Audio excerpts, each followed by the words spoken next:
I started working overnight at Walmart the summer after my 24th birthday. It wasn't glamorous, but it paid the rent. My days blurred into nights, my nights into that strange in-between silence that only exists in 24-hour stores at 3 a.m. The hum of the freezers, the squeak of the pallet jack wheels, the smell of cardboard and cleaner, it all became my normal. I worked mostly in home goods, where the shelves were lined with towels, candles, and cheap picture frames that reflected the fluorescent lights like tiny mirrors. There was a rhythm to the job.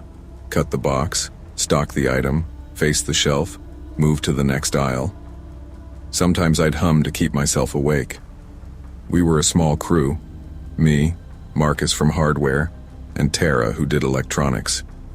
Our manager, Rob, spent most of the night in his office pretending to do inventory reports.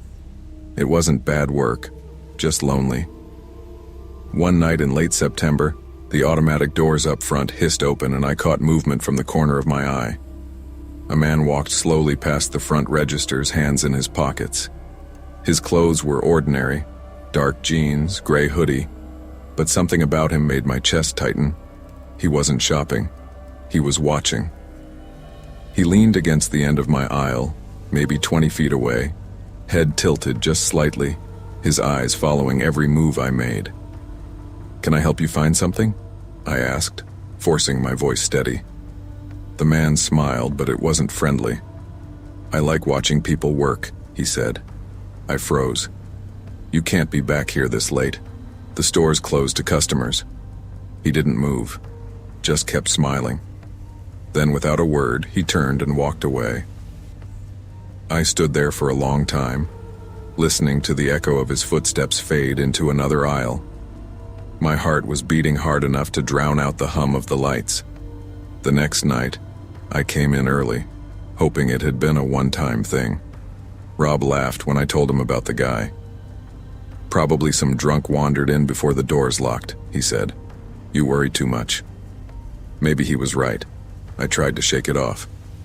But when I turned into aisle 9 around midnight, that same prickling feeling crawled up my neck. He was there again. Same man, same clothes, standing at the end of the aisle, watching me with that small, unnerving grin. "Sir, you can't be here," I said, louder this time. He started humming, a slow, tuneless sound, low and steady. The kind of noise that gets under your skin. I reached for my radio. "Rob, we've got a trespasser in home goods," I said, static, no response. When I looked back, the man was gone. I rushed to the end of the aisle, looked left, right, nothing. No footsteps, no sound. Just rows of empty shelves and the soft drone of the air vents. That humming, though, it lingered in my ears long after he disappeared. I didn't see him again for a week. I started to convince myself I'd imagined it. Sleep deprivation can do that. Then, one morning, just before dawn, I clocked out and pushed through the heavy glass doors. The parking lot was mostly empty except for a few employee cars glistening under the orange lights. And there he was, standing perfectly still near the far end of the lot, under a single flickering streetlight. Same hoodie, same stillness. He wasn't facing me at first, but as I stepped off the curb, he turned, slowly, and stared right at me. I froze. Every instinct screamed to get in my car, but my keys slipped from my shaking hands. They hit the pavement with a soft jingle. When I bent down to grab them, I heard it again, that humming. Low, distant, almost like a lullaby. I ran. Didn't look back. Just got in my car, locked the doors, and tore out of the lot like my life depended on it. When I told Rob the next day, he sighed. "You sure it's not just some homeless guy? We've had that before. Homeless people don't show up at the same time 2 weeks in a row just to watch someone work." I snapped. He stared at me, unimpressed. "Look, I'll have security check the cameras, but you gotta chill, man." They checked. Nothing. No man in a hoodie. No one standing under that light. But I knew what I saw. I started carrying pepper spray in my pocket. Tara noticed first. "You okay, Luke?" she asked one night, sipping coffee in the break room. "Yeah, just tired." She gave me a look that said she didn't believe it. That night, around 2 a.m., I caught the sound of humming again. I turned off my box cutter and listened. It was faint, coming from somewhere near the loading dock. I followed the sound through the dim back hall, every fluorescent bulb flickering above me. The humming grew louder, clearer. Then it stopped. The security monitor on the wall flickered, the feed from the parking lot camera. There he was, the man in the hoodie, standing just outside the employee entrance, head tilted, face turned up toward the camera. He was smiling. I backed away, heart slamming against my ribs. "Rob!" I yelled. By the time we pulled up the footage again, the screen was blank. The timestamp rolled on, but the image was gone, erased or overwritten. I quit the next morning. A month passed. I started working days at a small local warehouse, trying to forget Walmart. But the memory of that humming followed me everywhere. One night I stopped by a grocery store after work. It was late, almost closing time. I was in the detergent aisle when I caught it, the faint hum of that same tune. I turned. Down at the end of the aisle, a man in a gray hoodie stood motionless, head tilted, watching. My stomach dropped. I left my basket and walked straight to the exit, forcing myself not to run. When I got to my car, he was already standing 3 aisles away in the lot, under another flickering light, just like before. I drove straight home and called the police. They took my report but didn't find anyone in the area. That night I nailed my windows shut and didn't sleep. Weeks went by. I stopped seeing him, moved apartments, changed my number. But sometimes late at night I'll wake up to the faint sound of humming outside my window. Low, slow, almost like it's coming from the walls themselves. And every time I hear it, I remember his words. I like watching people work. Never ignore your instincts. When something feels wrong, when someone's presence sends that cold pulse of fear through your gut, it's not paranoia, it's survival. We're taught to be polite, to downplay danger, to laugh off unease. But sometimes the cost of politeness is too high. Trust yourself. The moment you stop listening to that inner alarm might be the moment you don't get another chance. I had spent most of the early morning juggling tasks at home, folding laundry, checking emails, and keeping an ear on my 7-year-old daughter, Ava. Summer had just begun in Millersburg, Indiana, and the quiet streets made errands feel deceptively calm.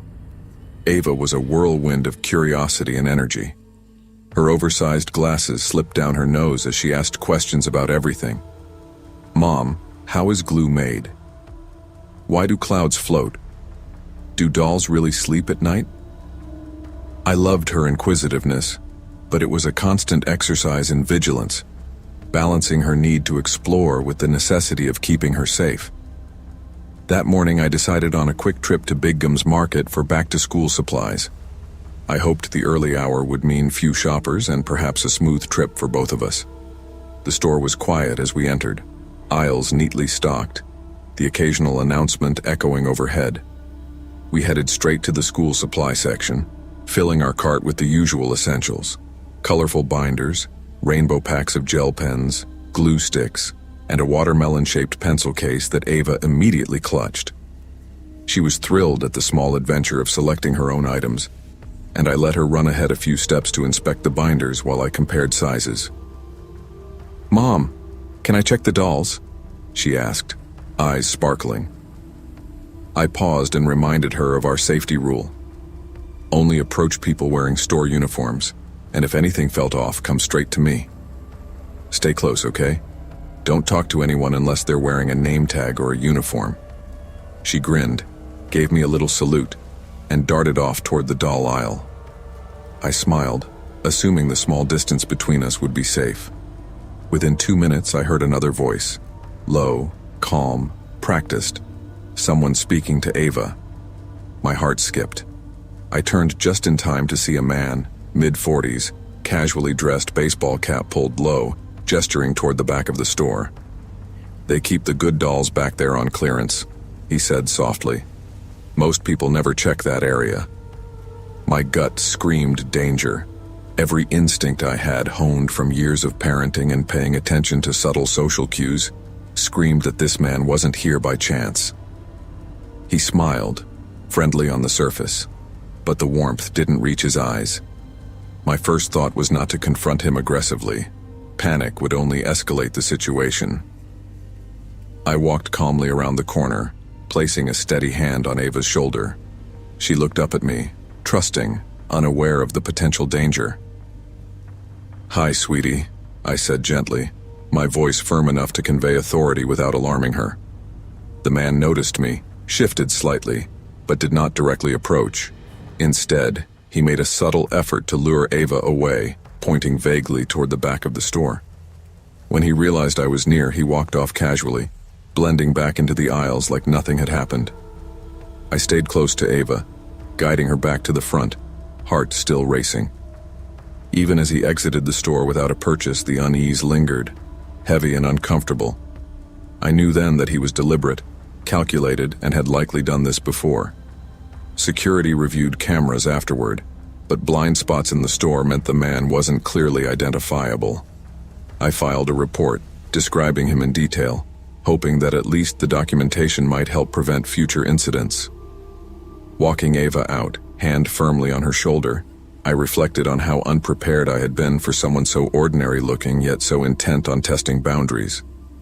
The rest of that week, I found myself replaying the encounter in my mind repeatedly. How ordinary he had seemed, just another shopper. But the way he targeted Ava, trying to coax her toward a less trafficked area, unsettled me. I realized that vigilance isn't just about obvious danger.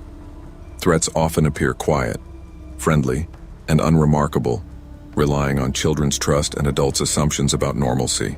I started making mental lists of safety protocols for future trips. Always hold Ava's hand in crowded spaces, keep a constant line of sight, pre-identify store employees, and always have a way to exit quickly. I began explaining scenarios to her in a way that didn't terrify her but built awareness. If anyone you don't know tries to show you a shortcut or asks you to follow them, come find me immediately. She nodded, absorbing it like a serious little student. Even routine errands felt different. I noticed people standing too long at aisle ends, scanning shelves without shopping, or following the flow of customers more closely than necessary. My paranoia grew alongside my awareness, but I knew it was justified. Learning to distinguish between normal behavior and subtle predation became a survival skill, one that I couldn't afford to ignore. Over the next month, I adjusted our routines. Grocery and school supply trips were scheduled early in the morning when the store was less crowded. Ava was instructed to stay within a few feet of me at all times, and we practiced situational awareness together. I carried my phone in hand, scanning for exits and noting the positions of employees throughout the store. These adjustments weren't easy. Ava's natural curiosity conflicted with the need for caution, and I often found myself torn between fostering independence and protecting her. One afternoon, while navigating crowded checkout lines, I explained, "It's not that we can't have fun, but safety always comes first. We can explore, just not alone." Even with precautions, I couldn't erase the image of that man's smile, the practiced calm that masked intent. His appearance had shifted something fundamental in me, a recognition that danger doesn't always announce itself. The experience gradually reshaped my approach to parenting. Beyond Ava, I became more observant in public spaces, noting strangers who lingered, tracking exits and blind spots, and teaching both Ava and her older brother the importance of trusting their instincts. I shared my story with other parents and even requested that Ava's school schedule a stranger danger seminar earlier than usual in the academic year. Awareness could save time, energy, and potentially lives. The incident had left its mark, but I discovered a balance between caution and normalcy. We still shopped, explored parks, and attended public events, but we did so with intention, awareness, and preparation. Months later, I reflect on that day as a turning point. Ava's innocence and trust made her endearing, but it also made her vulnerable. What scared me most wasn't what happened. It was what almost could have happened. The man didn't touch her. He didn't yell. He simply existed in the space, testing boundaries and relying on routine and trust to do his work. Our new routines, constant supervision, clear safety rules, situational awareness, didn't eliminate risk, but they reduced it significantly. I realized that parenting in today's world involves teaching children to explore safely, recognize subtle threats, and trust their instincts. Even routine errands carry risks, and danger often appears ordinary and benign. Vigilance, preparation, and clear communication with children are essential for safety. Protecting loved ones doesn't require fear. It requires awareness, trust in instincts, and the ability to act calmly when situations feel wrong. I had just wrapped up a week that felt longer than it should have, balancing remote work while keeping an eye on my 9-year-old son, Liam. Summer break had just begun, and Mesa, Arizona, was already punishing the city with June heat that made the asphalt feel soft under my shoes. By 5 p.m., the sun had a personal vendetta against anyone daring to step outside. I needed groceries. I needed a break. Most of all, I needed to clear my head before my patience completely evaporated. "Liam, shoes on, quick trip to Walmart," I called from the living room. He came bounding out, still wearing his beat-up Spider-Man sneakers, a grin plastered across his freckled face. "Can I check the Nerf aisle?" he asked, bouncing on his heels. "You can look, but no buying today deal?" I replied, digging my wallet from the counter. "Deal," he said, already halfway down the driveway. Our local Walmart was the big one off Southern Avenue. Too hot inside, often chaotic, never enough carts, and with AC that sputtered like it was punishing us for trying to shop. I pushed our cart past produce while Liam bolted toward the toy section. I told him I'd be a few aisles over, scanning school supplies. That's when I first noticed him. A man, thin, mid-40s, gray t-shirt tucked neatly into faded jeans, a baseball cap low over his eyes, stood at the end of the toy aisle. He wasn't shopping, no cart, no basket, nothing in his hands but a random plastic dinosaur. He didn't speak or approach Liam. He just watched, subtly, deliberately, like a shadow that belonged nowhere but had every right to be there. I shook my head.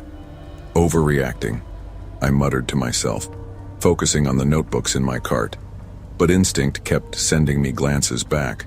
Minutes later, he appeared again near the RC cars, maintaining distance but always keeping our path within view. My stomach churned. "Liam, stay close," I said, kneeling by his shoulder as we passed the cereal aisle. He nodded, the usual excitement drained from his eyes. Even at 9, he sensed the unease that pulsed through me. By the time we reached self-checkout, my chest was tight, my palms clammy. I tried to convince myself the ordeal was over, only to see him across the parking lot, crouched between 2 cars, pretending to tie his shoe. Liam whispered, "Isn't that the guy from inside?" Something inside me snapped. I jogged back into the store, heading straight for customer service. The woman behind the desk listened, a crease forming between her brows. They pulled the security footage and every horrifying suspicion was confirmed. He had followed us from the toy aisle to groceries, never buying, never speaking, always trailing. By the time I returned to the car, my mind was racing. I installed a dash cam the next day and swore Liam would never wander alone in a store again. That afternoon, I realized something fundamental had shifted. Not just my shopping habits, but the way I would parent and protect my child from that day forward. For days afterward, I replayed every step of the encounter in my mind. I visualized the man's slow movements, his careful positioning at the far end of the aisles, his casual, almost polite demeanor. It wasn't the aggression that terrified me. It was the precision. Someone who knew how to be noticed but remain unnoticed. I started noticing patterns in my daily life I had ignored before. People lingering too long near entrances, a figure watching my car from a distance, an unfamiliar face in the checkout line that refused to look away. Every routine became a potential risk. I stopped going grocery shopping alone. I avoided walking in empty parking lots. My world had shrunk in subtle ways that made me feel both safer and trapped. One morning I told Liam, "You always stick with me in stores, no exceptions, okay?" "Okay," he said, nodding solemnly. There was no question in his voice, no bargaining. He had learned that safety mattered more than freedom, at least for now. Even simple errands became exercises in vigilance. I carried my phone in one hand, my cart in the other, scanning the aisles as if my life depended on noticing the small things. A misplaced glance, a too long pause, a shadow where there shouldn't be one. Weeks later, I returned to Walmart with my younger daughter, Ava. 7 years old, glasses sliding down her nose, laughter that could fill a room. I let her wander the back-to-school section while I compared binder sizes. It was only 2 minutes before I heard her voice talking to someone. A man. He wasn't aggressive, not yet, but his smile was practiced. "They keep the good toys back near the loading bay," he said casually. My stomach dropped. I stepped around the aisle, calm but firm. "Ava, come here." Her small hand slid into mine and we walked to customer service together. The man didn't follow directly but passed aisles in the same slow, casual manner, leaving a chill wherever he went. He vanished into the parking lot without incident. Still, the lesson was clear. Danger isn't always obvious and vigilance is never overkill. The months following these encounters reshaped my life. I started teaching both children to recognize subtle warning signs, to trust their instincts. I made safety routines for stores, always near the cart, never distracted, always aware of exits.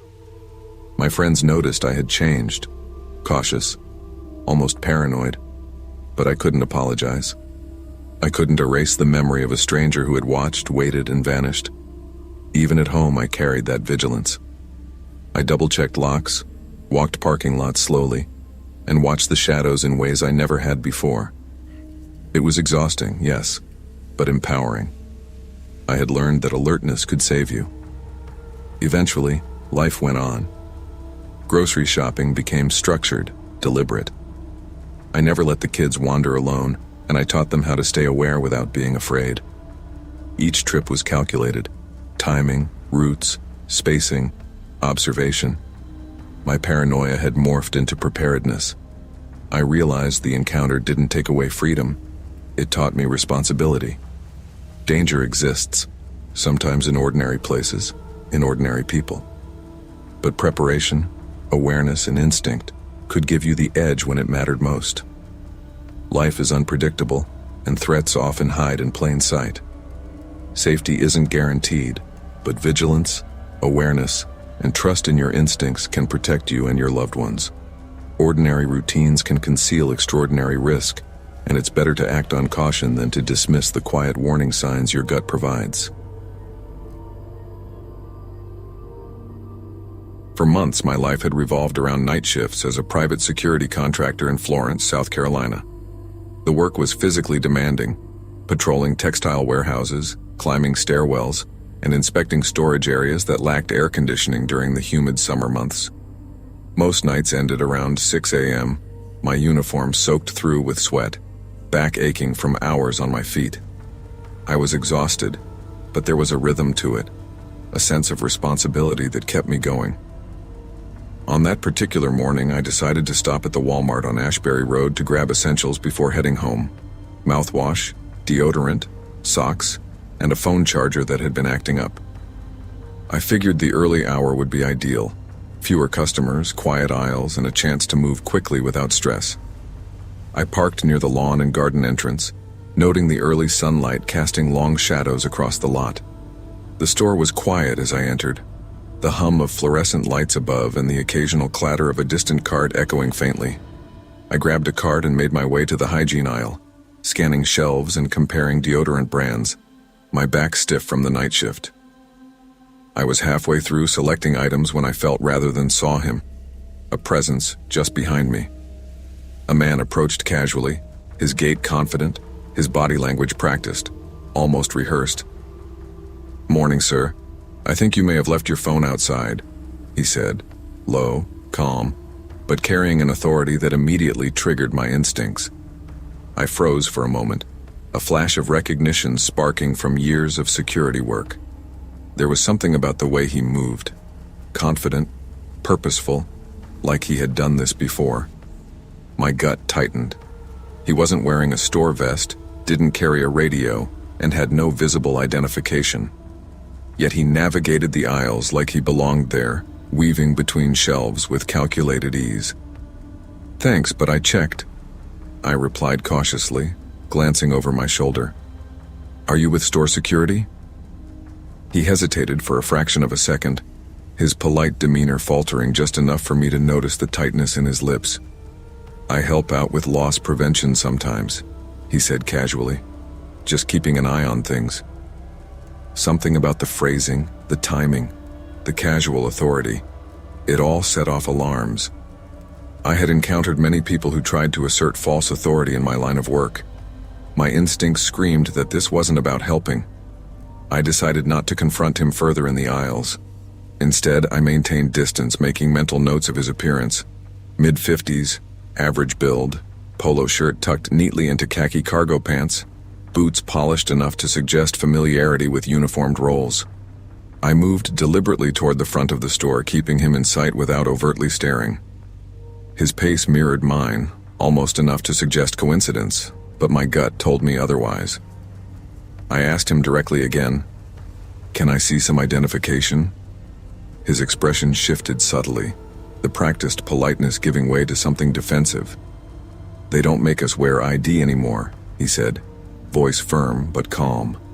"Too many complaints from customers." I wasn't buying it. My heart started racing, but I kept my voice steady. "I just need to know who you are. If you're not authorized, I'm going to involve management." He gave a short, polite nod, then turned, maintaining a casual distance, following me just far enough to observe but not close enough to trigger immediate confrontation. My hands were slightly sweaty on the cart handle, and I could feel adrenaline sharpening every sense. I walked to customer service and explained the situation carefully, describing the man's clothing, demeanor, and the suspicious way he had approached me. The young woman at the desk looked concerned, exchanged a glance with her supervisor, and called security. I stayed near the counter, silently scanning the store and parking lot. Within minutes, a security officer arrived, reviewing my description and immediately moving to investigate. I followed at a safe distance, observing the man as he continued to wander the store. He didn't purchase anything, didn't interact with anyone except me. The way he moved, it was methodical, controlled, rehearsed. They checked the parking lot.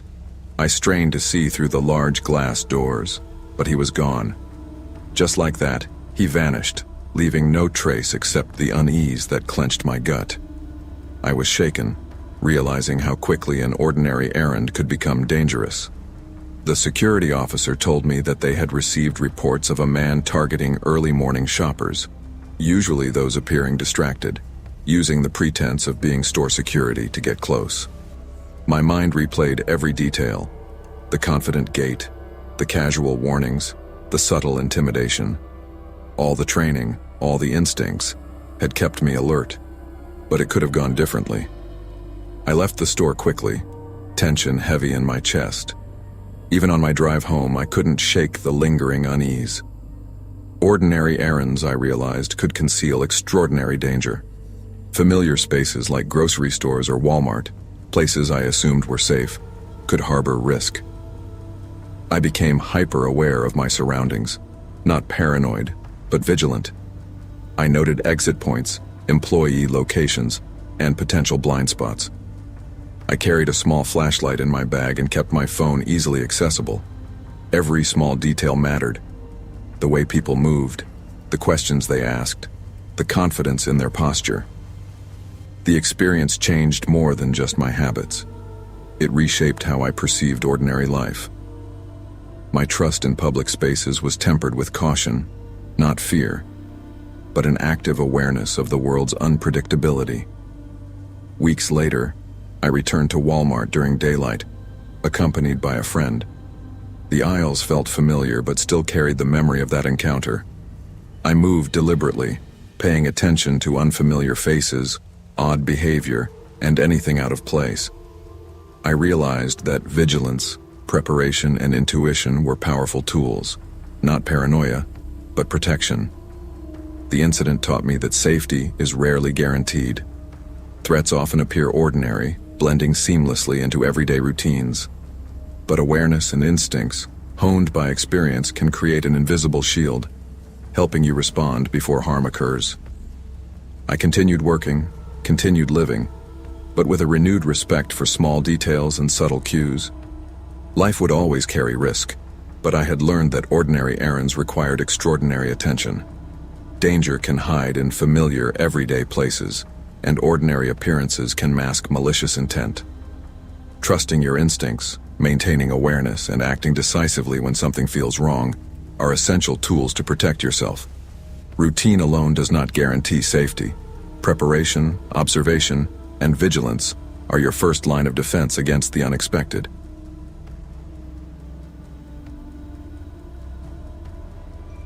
It was a Thursday afternoon, and the sun was beginning its slow descent toward the horizon, casting a warm glow across the streets of our small town in Georgia. My husband was out of town on a business trip, leaving me alone with my 5-year-old daughter, Lily. Life was always a balancing act, but today felt different, not because of anything extraordinary, but because I was acutely aware of just how vulnerable we were as a pair. We had planned a simple grocery run to Walmart. I liked doing these errands with Lily. It gave her a sense of responsibility, and she loved helping me pick out fruits and snacks. Plus, it was one of the few times she had my undivided attention.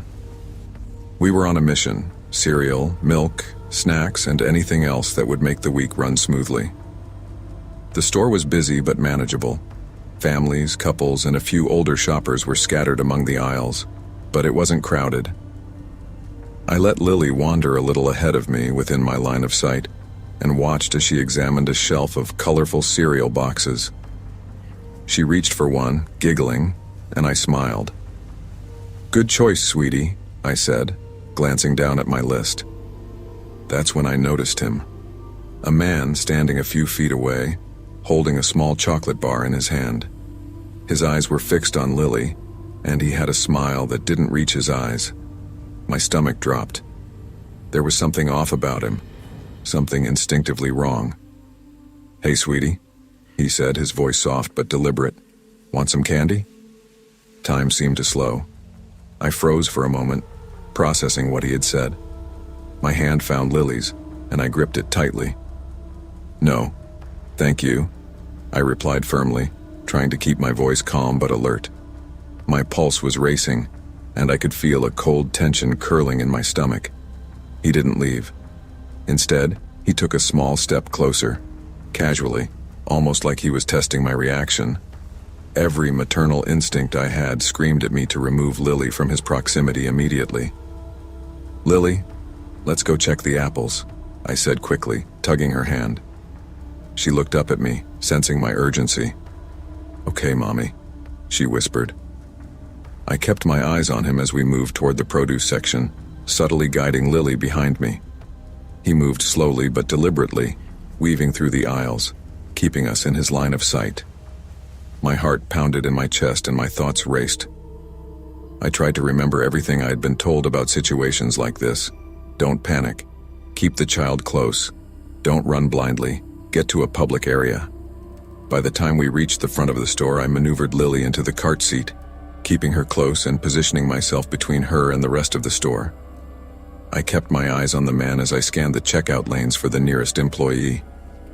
He lingered for a few moments longer, then finally turned away and drifted toward another aisle. I exhaled slowly, trying to calm my trembling hands. The sense of vulnerability didn't leave me, though. Once outside, I pulled out my phone, texting my husband to let him know we were safe.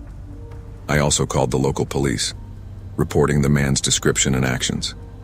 They assured me they would send an officer to the area, though he had already driven off by the time they arrived. That night, lying next to Lily in her bed, I couldn't sleep. Every time I closed my eyes, I saw the man's face, remembered the way he held the chocolate bar, and the casual menace in his voice. What had been a simple grocery trip had nearly become a nightmare, and the realization of how quickly a normal day could turn dangerous left me unsettled. The following morning, I couldn't shake the feeling of unease. I told myself I was overreacting. After all, nothing had actually happened. But the memory of the man's gaze lingered like a shadow over my thoughts.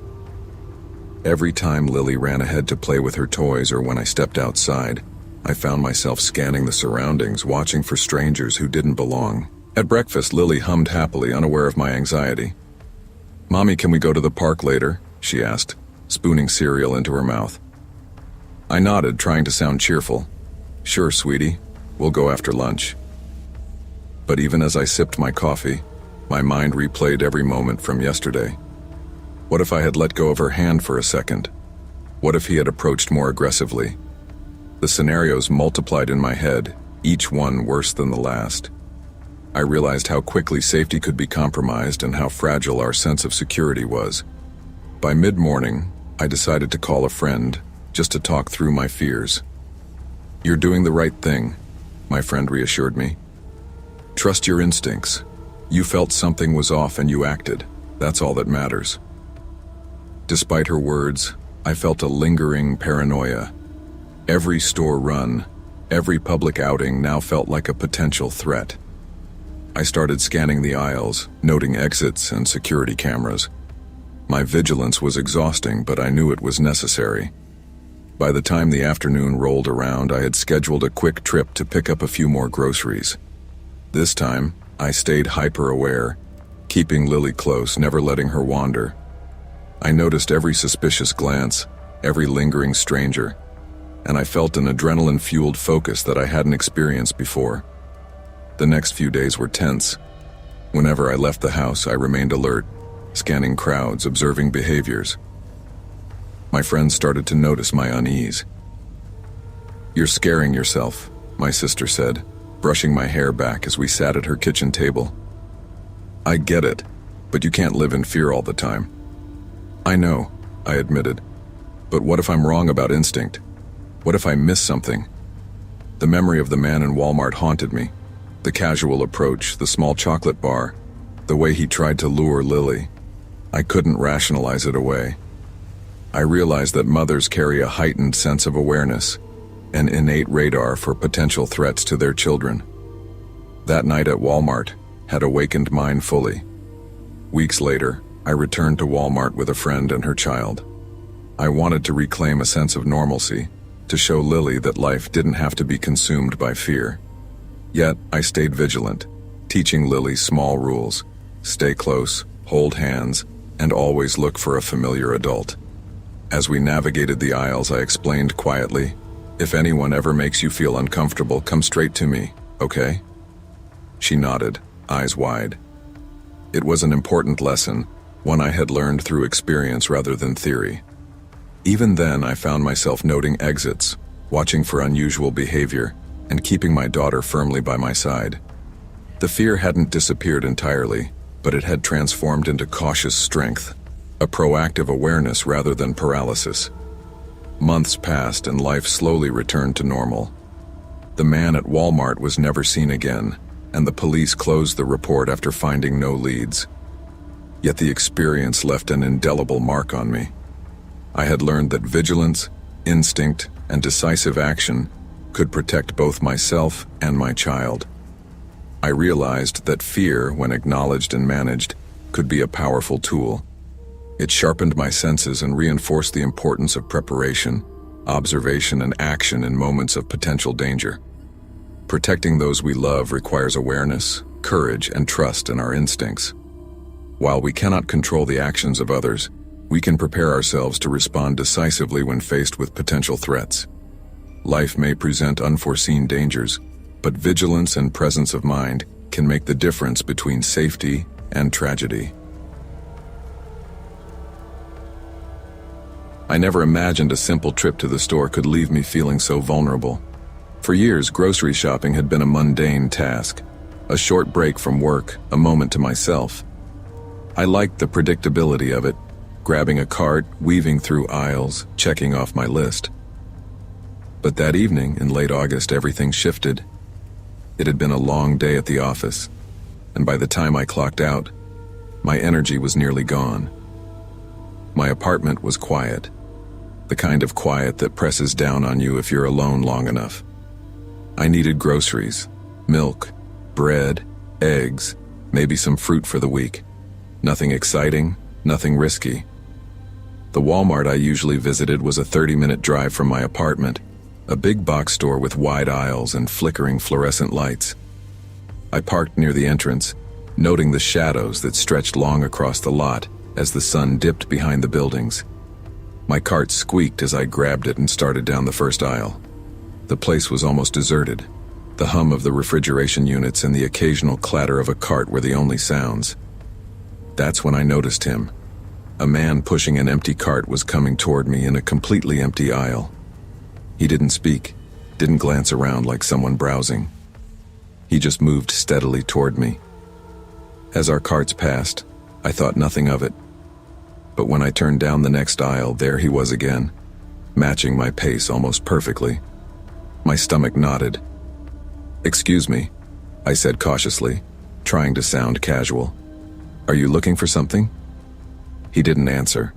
He just smiled, a small, unsettling curl of the lips, and continued to mirror my steps. My heart rate picked up. I quickened my pace, weaving through the store, trying to put other shoppers or displays between us. But no matter where I turned, he was there, silent, pushing his cart as if it belonged to me. I tried rationalizing it. Maybe he was lost. Maybe he was following the same shopping list. But the way he moved, that smile, it wasn't normal. And then, without warning, he slammed his cart into mine, pinning me against the shelves. The collision sent my groceries clattering to the floor. What is your problem?" I stammered, backing away. He didn't speak. Instead, he twirled a small utility knife in his hand. The metal glinted under the harsh lights. My mind went blank for a moment, and then survival instincts kicked in. I pushed my cart against the edge of the shelving to create a barrier, my knuckles white. "I'm calling security," I shouted, fumbling for my phone. He smiled again, an eerily calm expression, and then slowly turned, disappearing down the aisle like nothing had happened. I didn't dare follow him. My legs were trembling as I sprinted to the nearest employee station, waving my hands to get attention. "Security," I gasped. "There's a man. He has a knife. He just attacked me." 2 security guards arrived within minutes. I pointed down the aisles, but the man was gone. When I left the store, heart still hammering, I saw him across the parking lot, standing perfectly still, staring at my car. Then, as if melting into the shadows, he vanished. That's when I realized something I had never considered before. Safety was never guaranteed. After that day, my life changed in small but persistent ways. I avoided shopping alone. I switched stores, shopped during daylight hours, and kept my phone in hand at all times. But no amount of preparation could erase the memory of his smile or the glint of that knife. I replayed the encounter over and over. Could I have done something differently? Should I have shouted sooner, run faster, called the police immediately? The more I thought, the more I realized the truth.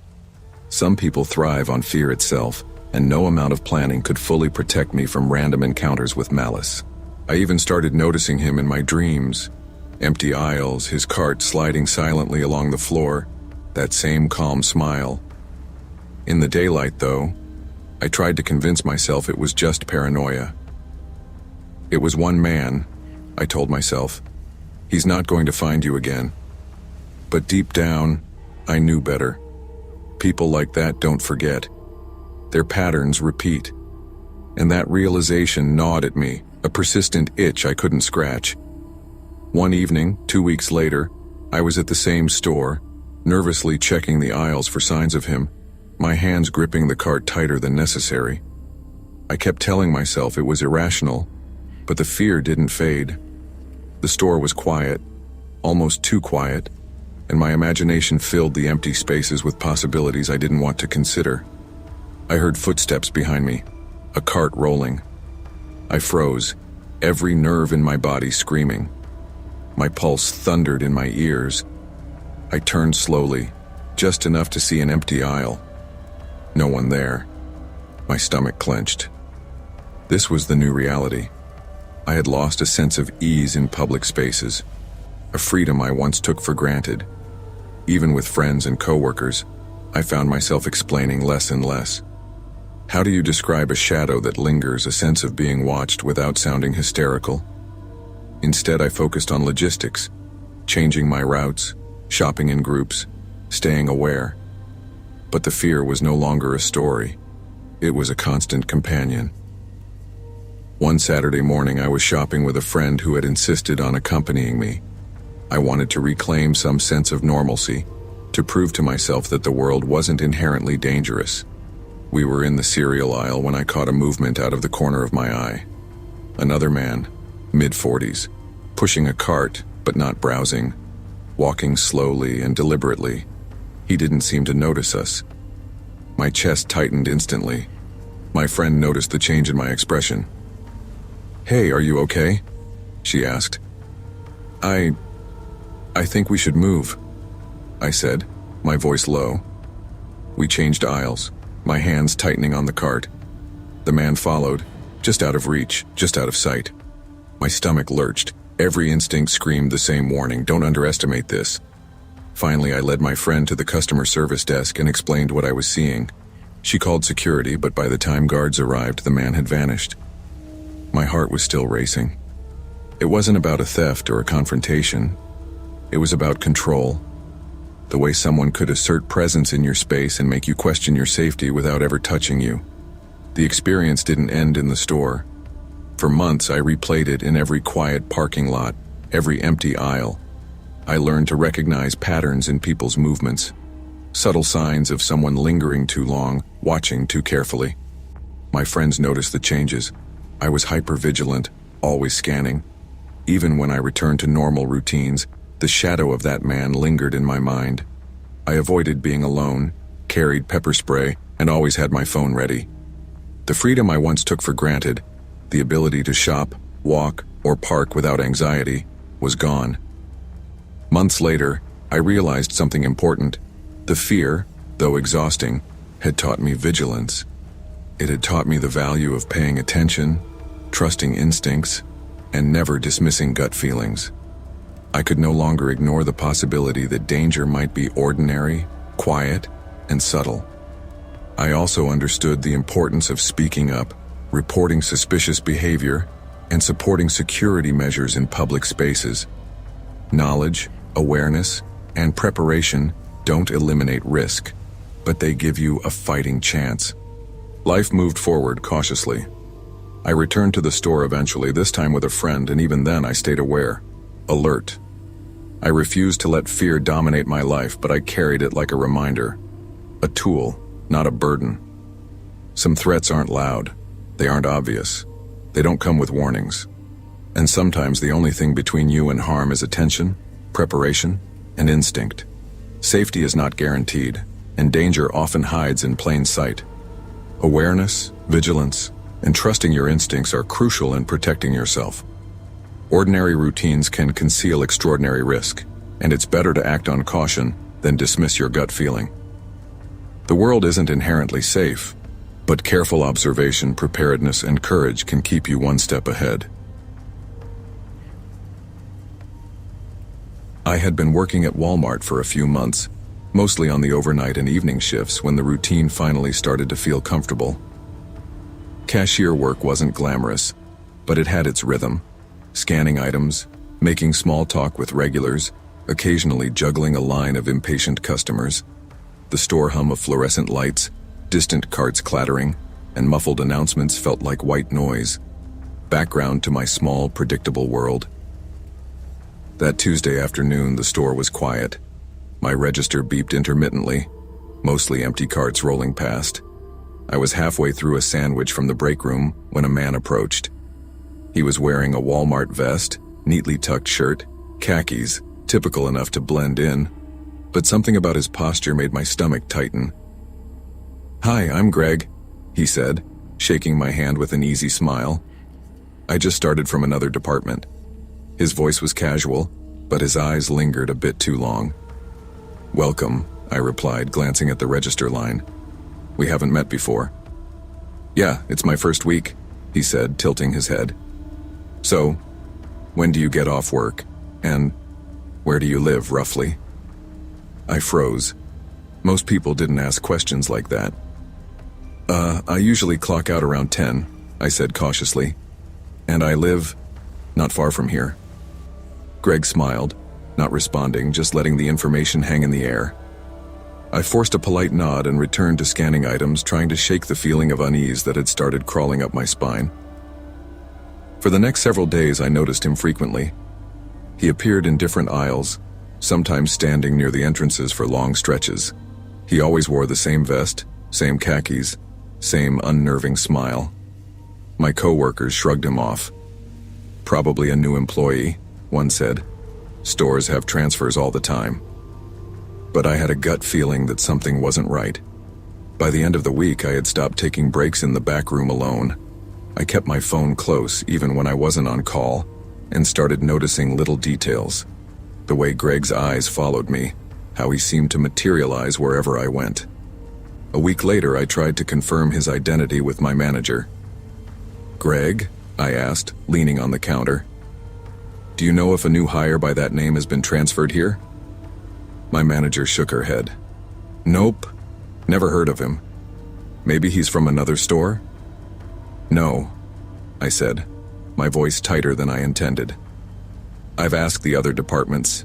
No one by that name works here. The realization hit me like a punch. This man wasn't an employee. Everything about him had been a lie. The vest, the name, the casual approach, and yet he had been observing me for days, carefully, without any immediate aggression. That made him more frightening. I started walking differently through the store, always scanning the aisles, checking entrances and exits. My coworkers noticed my tension, but I couldn't explain exactly why I felt unsafe without sounding paranoid. Each time I saw him, he appeared calm, patient, almost like he was studying me, calculating. I started leaving my register slightly before the end of my shift if I was alone, making sure someone was walking with me to the break room.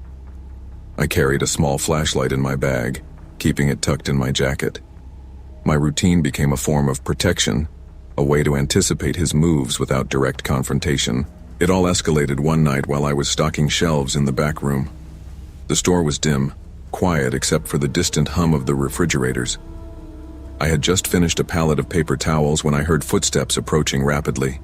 My heart skipped. Greg? I called nervously. He appeared from the shadows holding a small crowbar in one hand, muttering under his breath. I just want to see you again, he said, calm but intense. His eyes locked on mine in a way that made me freeze.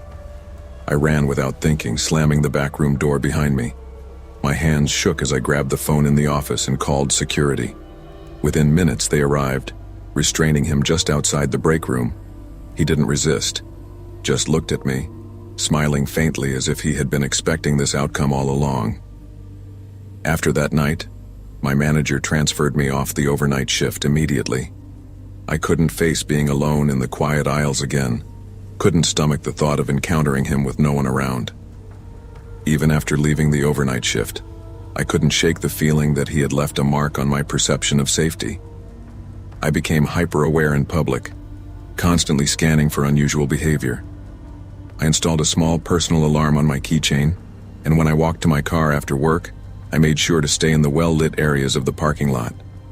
I shared my story with friends and family, emphasizing the subtle ways predators manipulate trust. They were shocked, but it gave me a sense of control to speak openly about the experience. I realized how quickly routine can be exploited, and how easily someone can appear ordinary while harboring dangerous intent. Every shift afterward, I trained myself to notice details. Unfamiliar faces lingering in the aisles, people who asked unnecessary questions, anyone who seemed too helpful. Awareness became my new standard, my shield against a world I had assumed was predictable. Months later, I finally returned to the store during daylight hours, this time accompanied by a coworker. The experience was different. I could navigate without panic, but my instincts remained sharpened. I recognized how much I had grown in vigilance and how crucial it was to trust my gut. I realized the encounter had reshaped more than just my work routine. It had redefined my relationship with public spaces, with strangers, and even with my own sense of confidence. Safety is fragile, often dependent on awareness rather than luck. And while I couldn't undo what had happened, I could carry the lesson forward. Never dismiss warning signs, no matter how ordinary someone may appear. Danger often hides in plain sight, and ordinary appearances can mask harmful intent. Awareness, caution, and trusting your instincts are crucial tools for protecting yourself. Routine alone does not guarantee safety. Vigilance and preparation are your first line of defense against unseen threats. I never thought I'd end up in a situation where survival came down to pure instinct, yet here I was, 7 months pregnant, standing in the middle of Walmart's electronics aisle, watching storm clouds roll over our small town like a dark wave. The night had started just like any other for me, a long, exhausting shift as a night stalker. Between my second job at the diner and this one, sleep was a luxury I hadn't had in weeks. The storm warnings had been on the radio all day, but I figured a little thunder and rain wouldn't stop me from finishing my inventory. My manager had called in sick, and I'd promised to stay late. Alone, pregnant, and tired, I rolled my eyes at my own stubbornness. Of course it's me tonight, I muttered to myself, pushing a cart stacked with gadgets and video games. Around 11:30 p.m., the lights flickered, then cut out completely. My stomach dropped, not just because of the darkness, but because my phone screen went black in my hand. I let out a shaky breath. "Great," I whispered. The emergency lights flickered on, dim and orange, barely enough to see the shelves ahead. The wind outside howled through the roof vents, rattling the glass windows. Thunder cracked so loud it made the whole building vibrate. I tried calling the security guard, dialing the front desk repeatedly, but the phone lines were dead. That's when I heard it, the soft echo of footsteps far down the aisle. I froze. My mind raced. Maybe it's the storm, I whispered to myself, but even as I said it, my instincts screamed otherwise. The footsteps continued, slow, deliberate, moving closer. Panic surged through me. I pressed my back against a pallet of bottled water, holding my breath. "Hello?" I called out, my voice shaking. Silence. Only the hum of the emergency lights and the storm outside. My eyes darted down the darkened aisles, scanning for anything I could use to defend myself. My heart raced, each beat a drum in my ears. I remembered the emergency exit codes we'd been trained on, the doors that unlocked with a key card. Maybe I could make it out if I timed it right. A crash of falling cans echoed through the store. My pursuer stopped abruptly. I seized the moment, crawling on my hands and knees toward the back exit, trying not to make a sound. My breathing was shallow, my belly pressing against the cold tiles as I prayed no one had seen me. I reached the door, pressed my hand against the handle, and slowly twisted. It gave way, and I stumbled outside into the storm. Rain soaked my hair and clothes instantly. I held my belly, feeling the baby kick softly, and whispered, "We're okay. We're okay." Behind me, the store loomed like a shadow, and I ran across the parking lot toward the streetlights, praying that I wasn't followed. Minutes later, the police arrived, their headlights cutting through the torrential rain. I wrapped myself in a blanket one of the officers offered, trembling as they asked me questions. Someone had broken into the store intending to loot it during the storm, but they hadn't expected a pregnant woman to survive and outsmart them. As I sat in the patrol car shivering, I realized something. Fear was terrifying, yes, but it had also made me fast, sharp, and decisive. That night I learned that courage doesn't roar, it whispers, just as loudly as panic, when you choose to act. 2 weeks before that night, I had been driving home from my second job at the diner, the hum of the engine keeping me company. My body ached constantly, and the baby's kicks were stronger each day. I had been counting the days until maternity leave, dreaming of sleep, meals that weren't cold sandwiches, and the peace of my own bed. At work, my manager, Carla, noticed I was exhausted. "You really don't have to push yourself so hard," she said gently. "You've got a baby coming, Maria. Health comes first." "I can handle it," I said with a weak smile, adjusting my uniform. I've done it before, but inside I knew the truth. Balancing 2 jobs, bills, and my pregnancy was draining me physically and mentally. Still, I couldn't let the store down. I had pride, a stubborn streak, and a sense of responsibility that didn't let me say no. That evening, I left the diner after a long shift and pulled into Walmart's parking lot. The sky was darkening, clouds swirling low. The wind had picked up, and my car rocked slightly as I parked. I checked my phone, storm warnings flashing red. Just a little rain, I told myself, though unease twisted in my stomach. Inside the store, the fluorescent lights hummed, and the smell of freshly stocked merchandise filled the air. I started working aisle by aisle, methodically checking electronics, scanning barcodes, and writing down inventory numbers. Alone in the quiet store, I felt the weight of exhaustion pressing down on me. The hours crawled by. Somewhere between aisle 10 and 11, the lights flickered. I sighed. "Here we go," I muttered. The lights went out completely.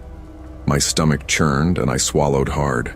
Emergency lights glowed faintly, casting long shadows across the shelves. The storm outside howled, rattling the glass doors.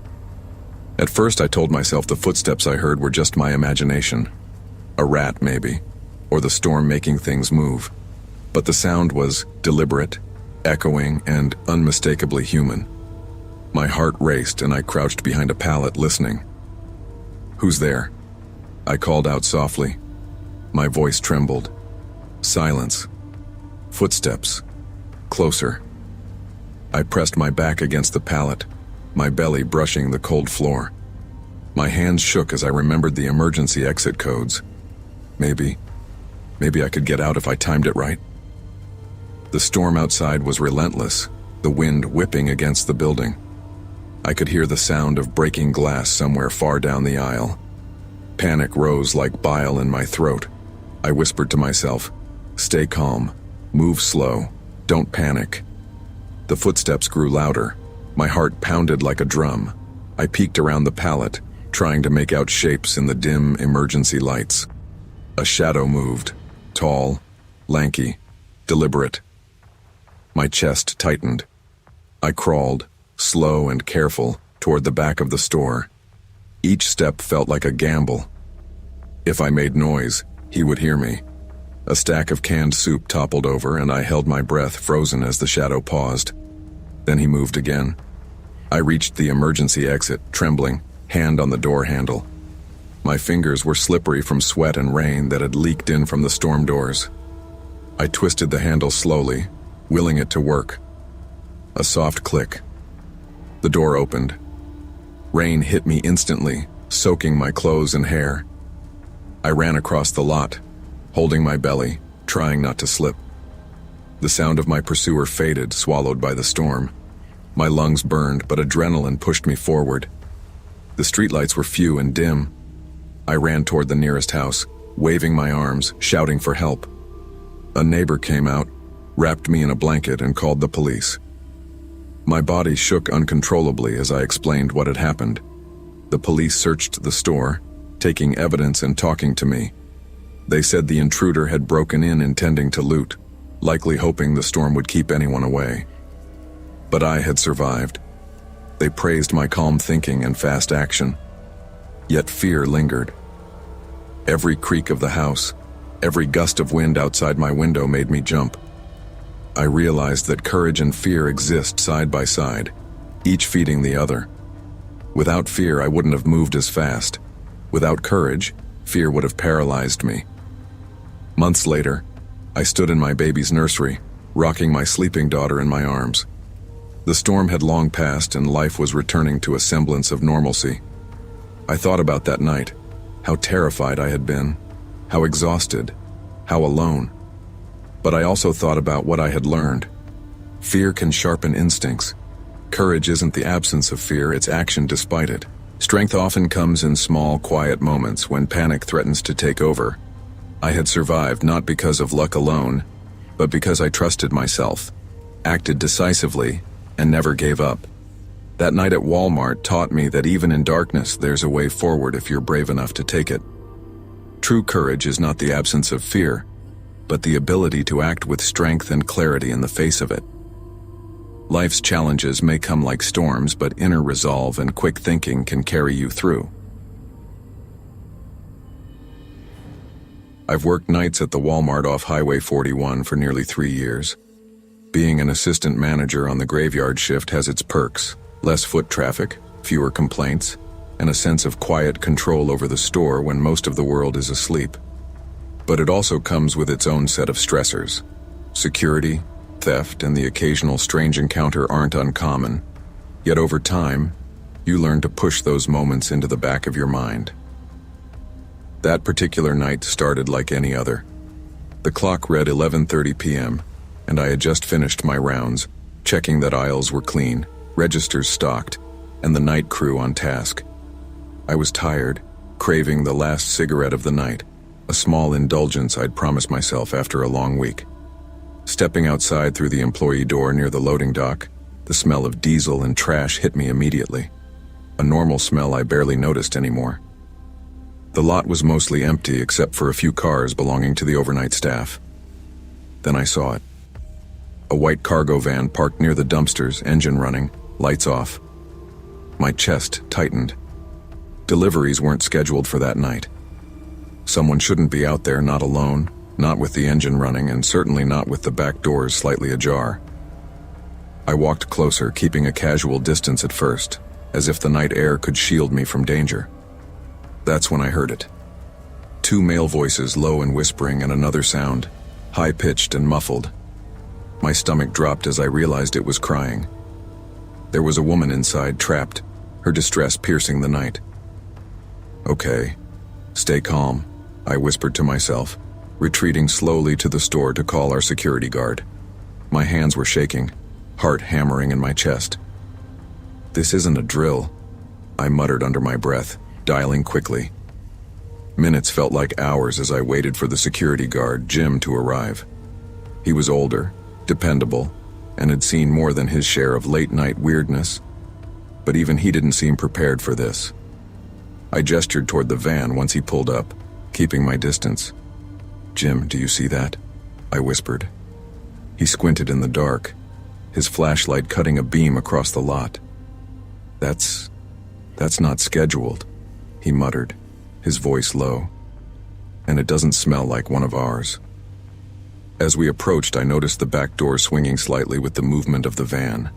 My eyes widened when a small arm suddenly reached out from inside before retreating, and the van's engine roared as it sped off into the darkness. Tires squealed on the asphalt, leaving dark streaks in the lot. We sprinted to the edge of the parking lot, but the van was gone in seconds. My mind raced. Who could have been inside? How far had it gone? I could still hear muffled sounds echoing in my head, the whispering, the crying, like it had etched itself into my ears. I called the police, trying to keep calm, giving them the description of the van, its direction of travel, anything that could help. Jim and I stood at the edge of the lot scanning the tree line where it had disappeared. Minutes later, blue and red lights flashed, cutting through the darkness, and officers jumped out with radios and flashlights. The police began tracing the tire marks into the woods behind the Walmart. The ground was wet from a recent rain, making the dark streaks of rubber more visible.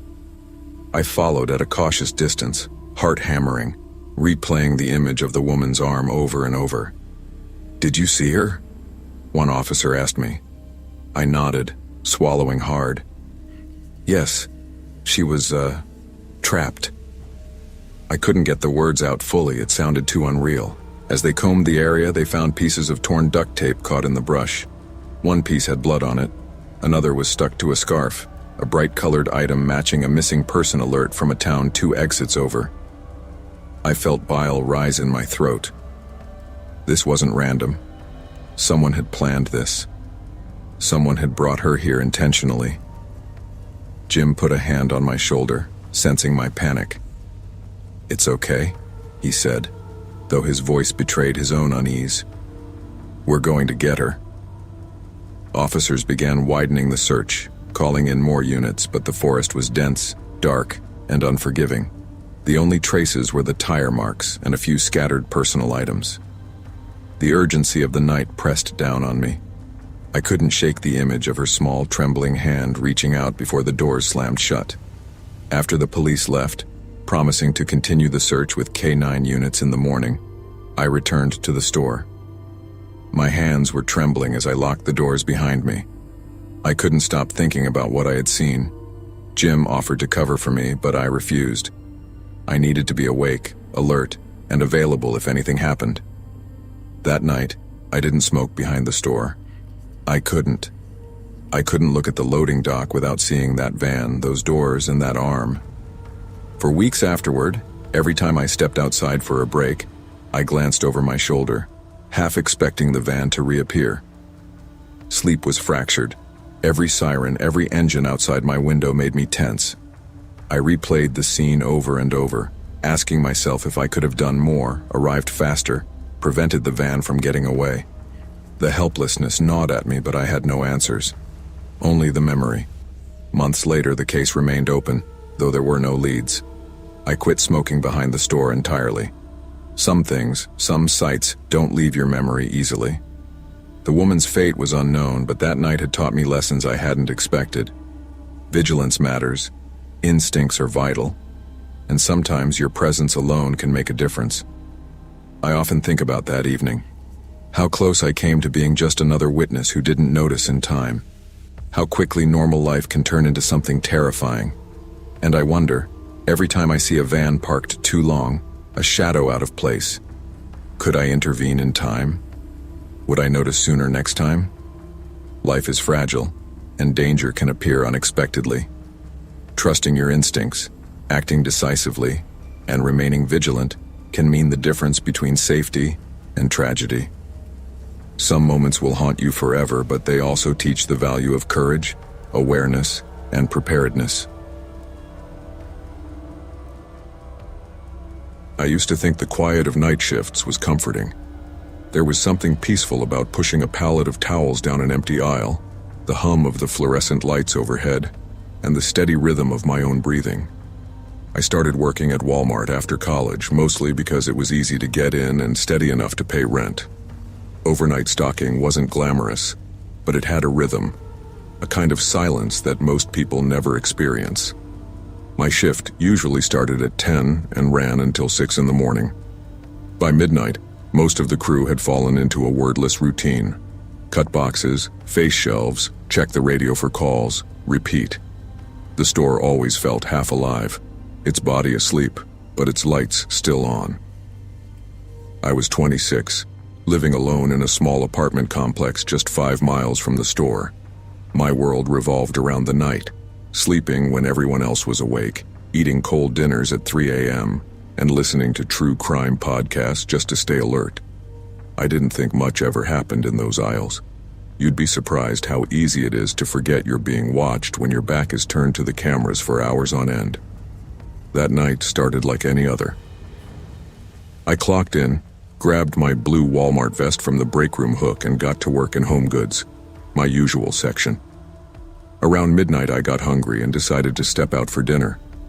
There was a 24-hour diner across the parking lot that made decent grilled cheese sandwiches and coffee that could wake the dead. I left my vest hanging where I always did, figuring no one would care. When I came back 30 minutes later, my vest was gone. At first I didn't panic. Stuff went missing all the time. Box cutters, pens, even name tags. People borrowed things, forgot to put them back. I figured maybe one of the newer stalkers grabbed my vest without realizing it had my name stitched on the chest. Evan. I checked the racks near the door, under the benches, even behind the vending machine. Nothing. I shrugged it off and went to the supply closet, grabbed one of the spare vests, and got back to work. When I mentioned it to Marcus, one of the older stalkers, he laughed. Someone probably got cold and borrowed it. Happens all the time, man. Yeah, I said, though something about it felt wrong. It wasn't the missing vest. It was how neatly the hook looked, like someone had intentionally removed it. Not tugged off, not dropped. Taken. I forgot about it after a few hours. The night was long, and exhaustion does strange things to the mind. By the time I clocked out, my eyes burned from the lights and my back ached. I drove home in silence, the roads nearly empty. When I got to my apartment building, I almost didn't notice it at first. Sitting on the concrete step in front of my door was a neatly folded blue vest. My name patch faced upward, clean and centered. My stomach dropped. No one from work knew where I lived. I'd never given out my address, never carpooled. The idea that someone from that break room had driven here, found my apartment, and left my vest, like a calling card, made my skin crawl. I stared at it for a long minute, heart pounding, before picking it up with 2 fingers and bringing it inside. I didn't sleep that night. Every creak of the apartment sounded louder than usual, the refrigerator hum, the water heater ticking. My mind replayed every possible explanation. A prank, a coincidence, maybe someone saw my license plate leaving work. I wanted it to make sense, but it didn't. The next day, I brought the vest back to the store, just to prove it had happened. Rob, my shift lead, looked puzzled. "You sure someone didn't just find it in the parking lot?" he said. "I guess," I lied. "Yeah, maybe." He shrugged and went back to checking inventory. Nobody cared as much as I did, and maybe that was the strangest part. Everyone else moved through the night like sleepwalkers. I felt like the only one awake. The following night, I couldn't focus. Every time I turned down an aisle, I half expected someone to be standing there watching me. Around 3 a.m., I started to feel stupid for being scared of a vest. Still, when I got home that morning, I double-checked the locks on every door. The knock came just after midnight the next evening. 3 slow, deliberate knocks. I froze in bed, heart hammering. Then came a voice, soft, low, and far too close. "Evan," the man whispered through the peephole. "I thought you might need this back." I crept toward the door, not daring to breathe. When I looked through the peephole, a man stood there wearing a grimy Walmart vest, my name patch barely visible through the dirt. His grin stretched too wide, his eyes fixed directly on the glass. I stumbled back, grabbed my phone, and called the police. My voice shook so badly that I could barely give my address. When the patrol car arrived, the man was gone. The officer, a young guy named Henson, checked the hallway and the stairwell. "Could be a trespasser," he said. "You get a lot of solicitors or maintenance visits?" "No," I said quietly, and he was wearing my vest. Henson gave me a patient look, the kind you give someone who's exhausted but harmless. "We'll have the complex check the security camera near the lot. Maybe we'll catch a glimpse." They didn't. No one saw a man enter or leave. The camera showed only me stepping out to meet them. Nothing before, nothing after. I took the next night off, claiming I was sick. Truth was, I couldn't stand the thought of walking into that break room again. I stayed home, curtains drawn, the TV on for noise. But every now and then I thought I heard faint footsteps in the hall. Slow, pacing, then silence. By dawn, I decided to quit. The store, the night shifts, all of it.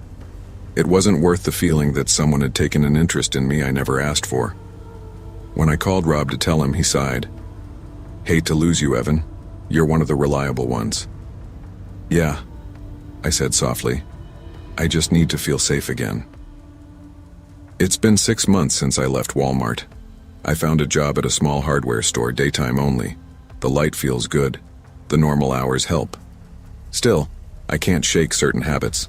Checking behind me when I walk to my car, locking my door twice, avoiding anyone wearing a blue vest. Sometimes when I get home, I swear I smell that faint mix of dust and detergent, the scent of the break room. Once I found a receipt from my old store under my windshield wiper. It had no date, no total, just my name, printed clean across the top. I threw it away, but it didn't stop the feeling that someone, somewhere, still knew my schedule. I never saw the man again. Maybe it was a prank. Maybe a drifter found my vest and decided to have some fun.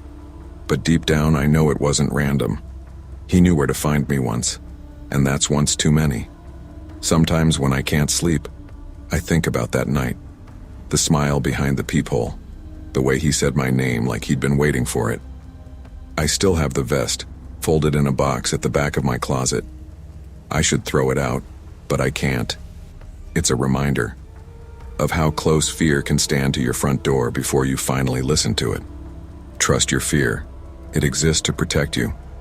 We often brush off unease as paranoia, afraid of looking foolish or dramatic.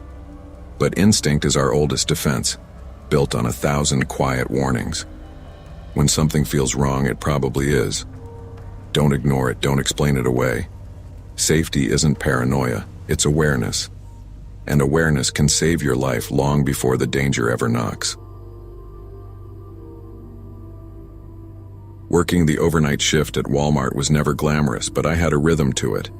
From 10 p.m. to 7 a.m. the store was quiet, sometimes eerily so, and the hum of the fluorescent lights became almost meditative after a few hours. I liked the solitude in a way. It gave me time to focus on my tasks, whether it was stocking shelves, reorganizing inventory, or tidying aisles. I'd been working nights for almost 6 months, and over time, I developed a sense for the store's little quirks. The squeak of the freezer doors, the way the automatic doors clicked just before opening, even which aisles tended to be quiet at certain hours.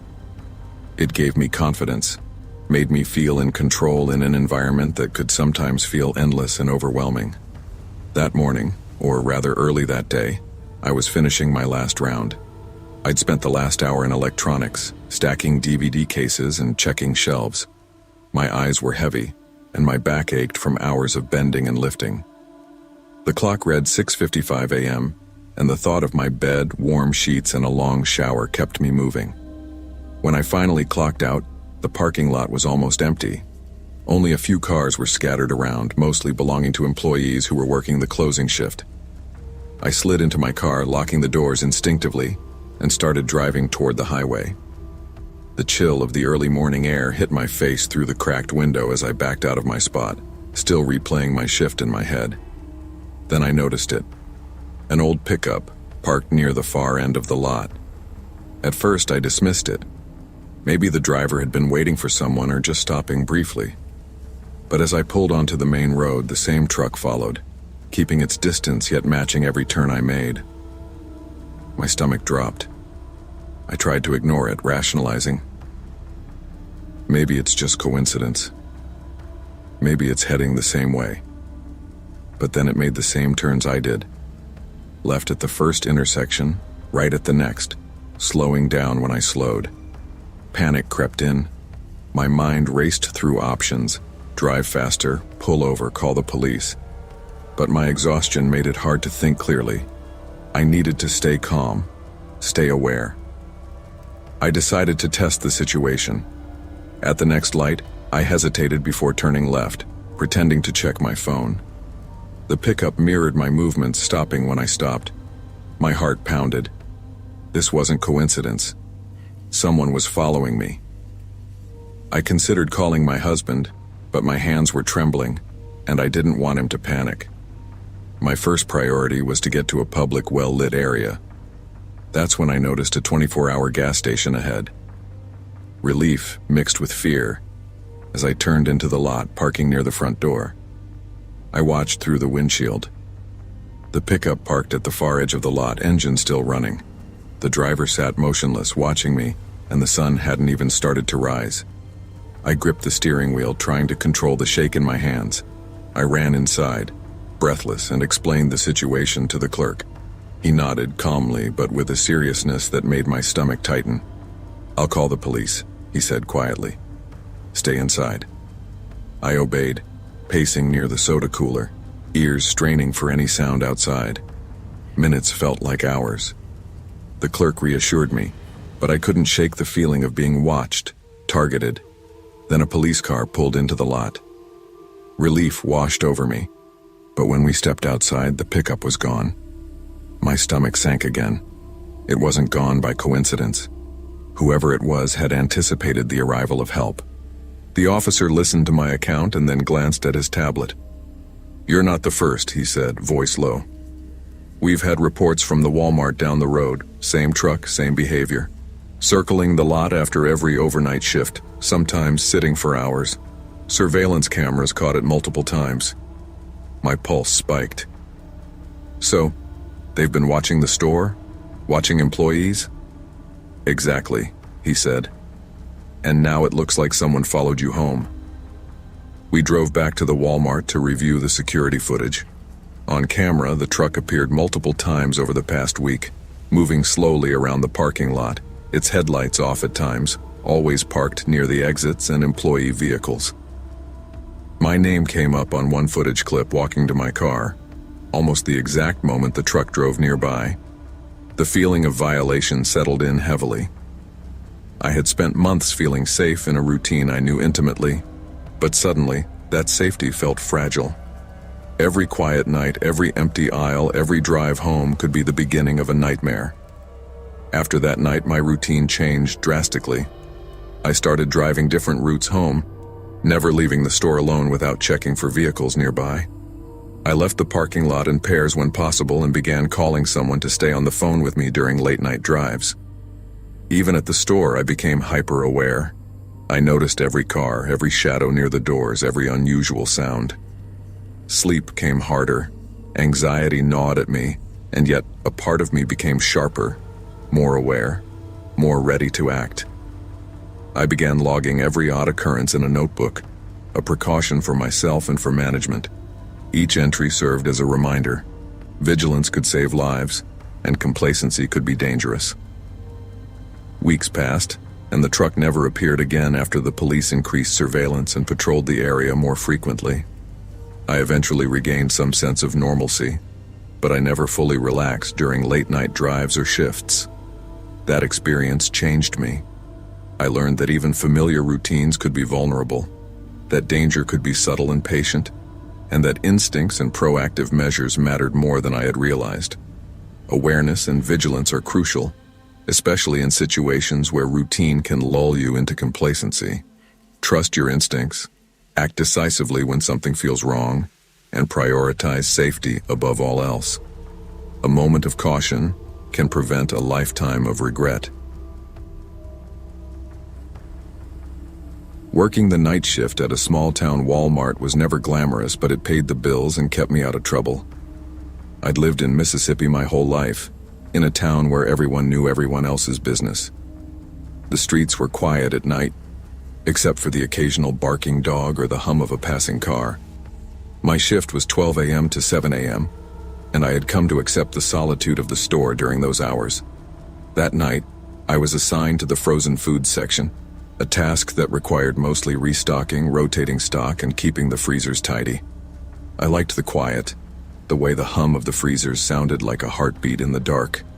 By 2 a.m., I had stocked the last pallet of ice cream sandwiches, wiped down the shelves, and was beginning to organize frozen vegetables when I heard it.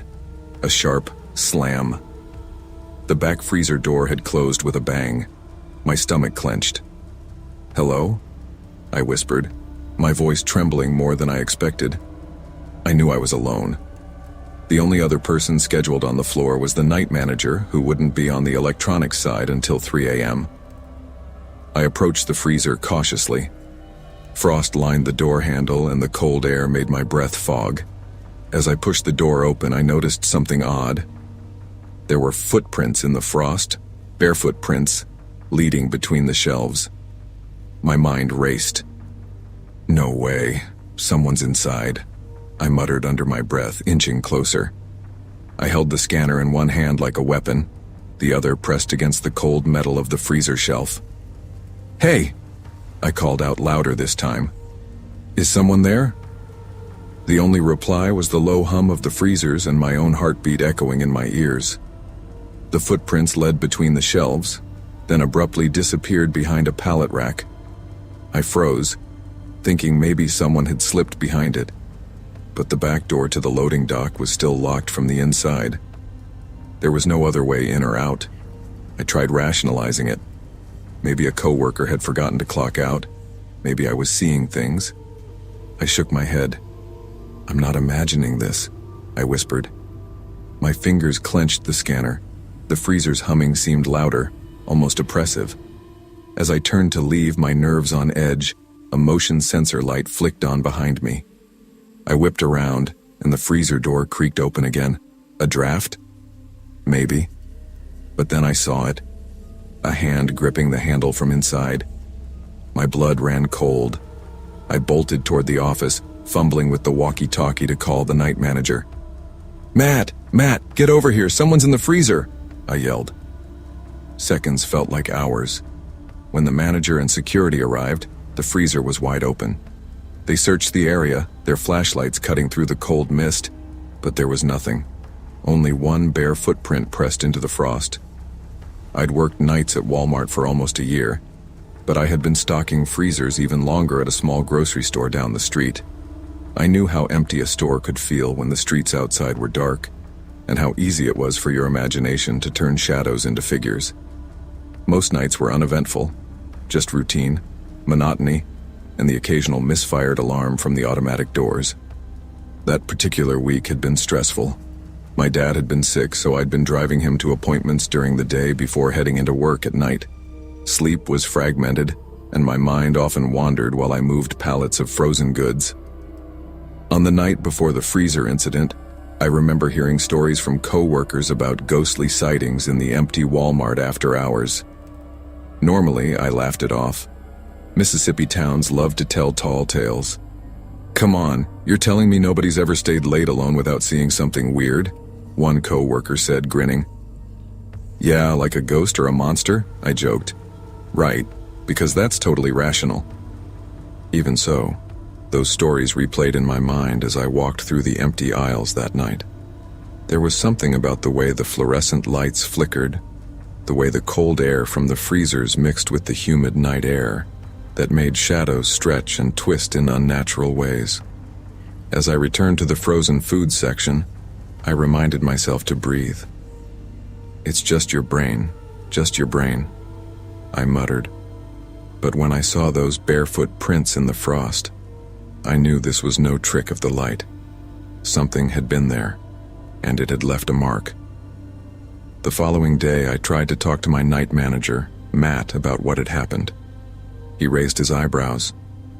You're sure it wasn't just the AC vent? He asked. I'm telling you, Matt, there were footprints. Barefoot leading through the frost. I'm not crazy. He sighed. Look, I believe you, but no one else saw anything, right? Nope, I was alone. And the hand, I saw it, I swear. Matt shook his head. All right, we'll keep an eye on it, but there's nothing on the cameras. I tried to go back to normal work, but something had changed. Every time I passed the freezer aisle, I felt a chill, a gnawing tension at the back of my neck. I started hearing creaks and bangs that couldn't be explained. The hum of the freezers sounded louder, almost like whispers. I told myself I was tired, overworked, letting stress make me paranoid. But every time I saw that single footprint burned into the ice in my memory, I felt uneasy. I dreaded returning to work the following week. My stomach twisted as I walked through the sliding doors, the fluorescent lights buzzing overhead. Alone on the floor again, I stocked frozen vegetables, pretending not to notice the shadows moving in the corners of my vision. Around 2 a.m., the same slamming sound echoed down the aisle. My heart raced. I froze. Footprints appeared again in the frost. Barefoot, same as before. My breath fogged as I whispered, "Not again." I grabbed the nearest broom handle and approached cautiously. The footprints led toward the back of the freezer, but again the door was locked from the inside. And again, the motion sensor light flicked on. I froze. A hand appeared on the door handle, gripping it from inside. This time I didn't hesitate. I bolted toward the office, shouting for help. Matt came running, flashlight in hand. "There's nothing here," he yelled, but I didn't wait to argue. The footprint remained, clear and perfect, pressed into the frost. After multiple nights of investigation, security and management concluded that no one had broken in. The cameras showed nothing unusual, and the locks were secure. But the footprint remained a mystery. I never saw the figure again, and eventually, life returned to normal. Yet the memory haunted me.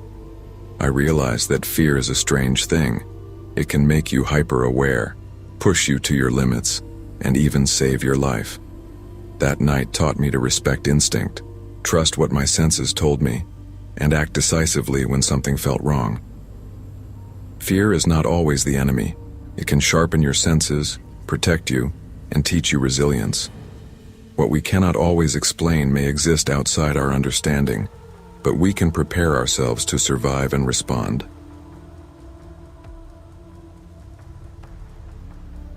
My name's Jake, and I'd been on graveyard shifts for 3 years, wandering the fluorescent-lit aisles while the rest of the world slept. Most nights were uneventful. You check the doors, rotate through the aisles, watch the cameras, and occasionally deal with a customer who'd wandered in from the night streets. The worst part was the monotony. It made your imagination wander.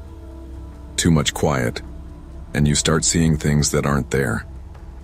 I chalked it up to that mostly until the night everything changed. It was a Tuesday, and the clock on my office wall blinked 2:45 a.m. I was sipping lukewarm coffee and scrolling through the camera feeds when something caught my eye. A man standing in the toy aisle, motionless, staring straight up at the dome camera. The fluorescent lights made his figure look almost painted in gray. No cart, no bags, nothing. Just him. I called Mike, my co-worker who did stock shifts in the back, over the radio. "Mike, check aisle 12, there's someone standing by the toys," I said. "Jake, it's 2:45 in the morning.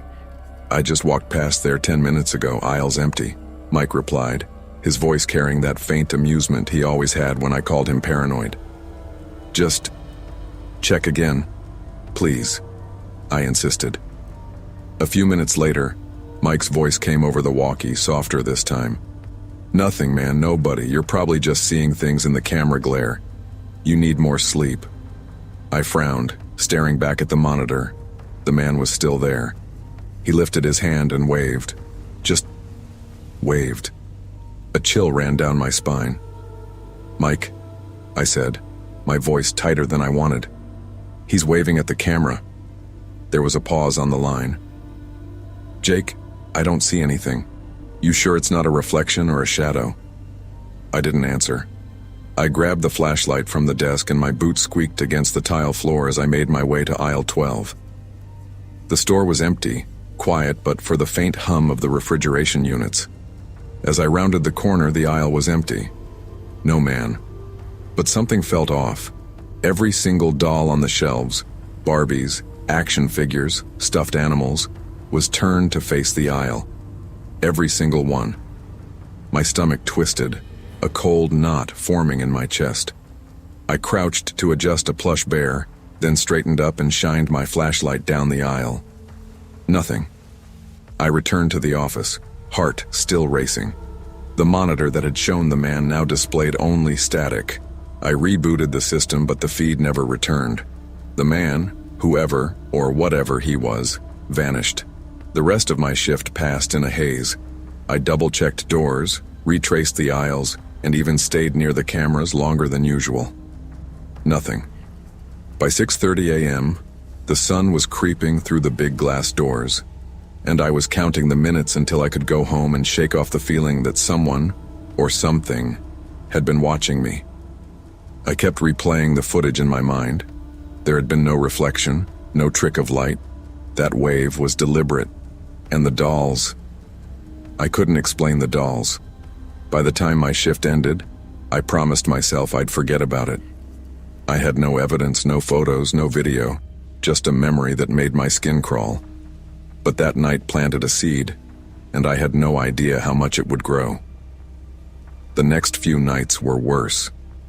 Every time I entered aisle 12, I felt a prickling sensation on the back of my neck, like someone was standing just behind me. I started leaving the fluorescent lights on, even in aisles I wasn't monitoring. Mike noticed my jumpiness. "You're twitchy, man. Coffee running low or something?" he asked one night as I paced the office floor. Not funny, Mike. Something was on the camera. And now, every time I walk past aisle 12, it feels off. He chuckled nervously. Jake, you're imagining it. Nobody's there. This place has been empty for 3 hours, but I couldn't shake the feeling. Even when I wasn't at the toy aisle, I kept looking at the monitors. Shadows seemed to move differently. A reflection here, a glitch there, but nothing concrete. My mind started to ration logic, trying to convince me it was a technical glitch. Then it happened again 2 nights later. I was sipping coffee in the office when I noticed a movement in aisle 12. A figure, blurry at first, appeared at the far end.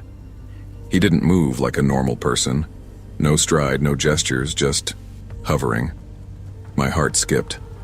I called out, "Hello, sir, can I help you?" No answer. I grabbed the walkie. "Mike, come check aisle 12 now, please." Silence. Static on the other end. I approached cautiously, flashlight in hand. Every toy now faced the aisle again, neatly turned. My pulse was racing, sweat prickling my forehead. I scanned the shelves, the floor, the end caps. Nothing. But the feeling of being watched was suffocating. When I returned to the office, the feed flickered and went black again.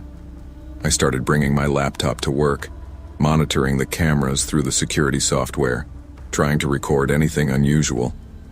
But every time I left the aisle or blinked, the figure vanished. The footage was blank, corrupted, or just static. No one believed me. Mike shrugged. "Maybe it's your imagination, man. Happens when you work nights too long." I wanted to believe him, I really did. But when I went home and closed the door behind me, I still saw him, motionless, staring from the corner of my mind, waving. That night, I barely slept. Every creak of the building, every car passing outside sounded like footsteps approaching the toy aisle. My apartment felt small, cramped, and too bright, too different from the fluorescent world of Walmart where the watcher seemed to linger. By the end of the week, I started skipping lunches, pacing the store more often, and documenting every odd occurrence. The manager noticed. "Jake, are you okay?" she asked. "You've been jittery lately, running around the store." "Just overstressed, I guess." "Long hours," I lied, forcing a smile. It wasn't stress. It wasn't exhaustion. Whatever I'd seen in aisle 12 wasn't a glitch. It wasn't a reflection, and it wasn't human, or at least, it didn't behave like one. I decided to investigate on my own. After my shift one night, I stayed behind for an extra hour. The store was empty, the fluorescent lights buzzing in their usual monotone. I checked every security feed, rewound footage, and tried to catch a glimpse of him. I set up my laptop in the office, recording each camera feed for playback. I wanted proof, something undeniable, something I could show Mike or the manager. Hours passed. Then, at 2:43 a.m., he appeared. Not blurry this time, clear, solid, standing in aisle 12, and he waved. I froze. My fingers shook over the keyboard. I muted the live feed and played the footage back frame by frame. Nothing. Frame by frame, the aisle was empty. The toys? All facing the aisle as if they'd been posed. I checked the other cameras. No figure anywhere. Only aisle 12 had him. Only my live feed. I left the office to confront the aisle directly, feeling the hairs on my arms rise. Every step echoed. I reached the end of the aisle, empty. I turned slowly, flashlight scanning the shelves. The dolls, the stuffed animals, the action figures, all facing me. But no man. I backed away, and my foot caught on something. I looked down. A single small toy figure, an action figure, head turned upward. I hadn't moved it. The others were still aligned perfectly. I picked it up. The fingers were sticky, slightly warm, like someone had handled it recently. My stomach churned. I dropped it. It fell, face up, staring at me. I ran back to the office, heart pounding, adrenaline surging. By the time I reached the desk, the feed was gone again. Static. Something was wrong. Something had chosen me. I could feel it. Sleep deprivation and fear were starting to eat at me. My coworkers noticed my paleness, my jittery movements. One night, Mike followed me through the store. "You need to slow down, man. You're scaring yourself," he said, flashlight in hand. "You saw it, right? You know the dolls, the aisle, the figure?" I asked, voice shaking. "Nope. Empty aisle, Jake. Calm down," he said, clearly uncomfortable. I almost yelled. I almost showed him the footage. But the moment I pulled out my laptop, the figure appeared again on the monitor. This time it waved and the static returned immediately. Mike jumped back. "What the hell is that?" he whispered. "I don't know," I admitted. "But it's real, and it's only visible to me." We tried everything. Resetting cameras, changing angles, even removing some of the toys from the shelves. Nothing stopped it. The figure always returned. That night I stayed late, talking to him out loud, desperate. "I don't know what you want. I don't want trouble," I said, pacing the office. "If you just leave, I'll leave you alone." No response. Only static. Weeks passed. I stopped trying to record him. I stopped trying to explain. I kept to my routines, avoided aisle 12 as much as possible, and tried to ignore the lingering feeling that I was being watched. Eventually, I accepted it wasn't something I could fight. I wasn't sure if it was a ghost, a glitch, or something else entirely. But it taught me something. Fear isn't always about the obvious danger. Sometimes, it's about the things you can't see or understand, the presence you feel without proof. The aisle remained, the figure remained, but I learned to live with it. I stayed alert, cautious, but I stopped trying to conquer it. It wasn't mine to defeat. I'd learned that sometimes you don't need answers to survive. You just need awareness, respect, and caution. Not all dangers are visible and not all threats can be proven. Respect the unknown, stay vigilant, and trust your instincts, even when others dismiss them. Awareness and caution are often more powerful than certainty.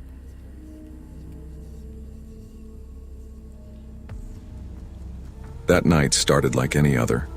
I clocked in at 10:45 p.m., grabbed my name tag, and checked in with Carl, the night manager. "Everything good tonight?" he asked, sipping his coffee in the office. "Yeah, just me on the floor tonight, right?" I replied, adjusting my stocking cart. "Yep, it's quiet. Should be a boring shift," Carl said with a grin. I laughed. That's exactly how I like it. I started down aisle 12, stocking cleaning supplies. It was about 2 a.m., and the store was empty, except for the occasional flicker of the security camera feed in the office. I liked this part of the job, the quiet hum of the lights, the faint scent of floor cleaner mixed with cardboard, and the rhythm of arranging bottles and boxes. It was almost meditative. Then, out of nowhere, the sound of shattering glass made my stomach drop. The crash came from the electronics section at the far end of the store. My heart leapt into my throat. "What the hell?" I muttered under my breath, grabbing my flashlight from my belt. I ran toward the sound, weaving between carts and shelves. My mind raced. Could it be a customer? A broken display? My pulse pounded as I rounded the corner and froze. A man, dark hoodie, jeans, and a baseball cap pulled low, was struggling to shove a flat-screen TV into a duffel bag. The sheer audacity of it made me stumble backward slightly. "Hey, stop right there!" I shouted, my voice cracking. He froze. Then, like a scene from some movie I'd never wanted to star in, he pulled a small pistol from his waistband and pointed it at me. Time slowed. My stomach dropped. My heart was hammering so hard I could feel it in my ears. Every training session I'd ever had in safety protocols vanished from my mind. I ducked instinctively behind a display of vacuum cleaners, the metal and plastic giving me some semblance of cover.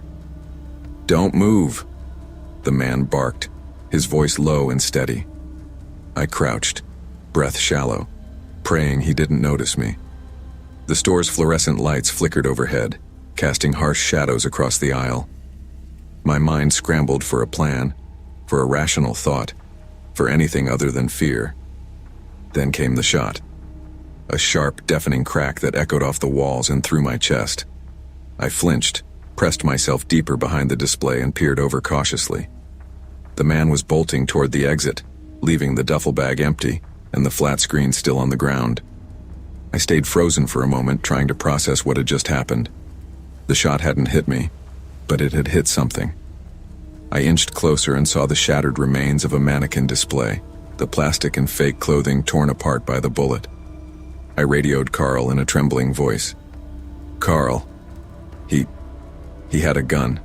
He shot a mannequin. He's gone. He ran." Carl's voice was calm but tense. "Stay put, Jake. I'm locking down the store and calling the police." The sound of sirens in the distance eventually replaced the ringing in my ears. But even after the man was gone, the store felt different.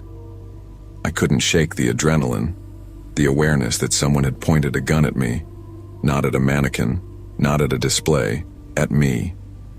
The police came, took statements, examined the camera footage. They confirmed what I already knew. The man had fled, shooting randomly at the mannequin, leaving no clear motive beyond chaos. They said he might be back or he might not. There was no way to know. By the end of my shift, Carl told me to take a few days off from the floor and focus on lighter duties. I agreed silently. The thought of being alone on the night shift after what I'd seen was unbearable. That night at home, I couldn't sleep. The flash of the gun, the randomness of the shot, the way he'd pointed it at me, it replayed in my mind over and over. And even as the sun rose, the fear lingered, like a shadow that refused to go away.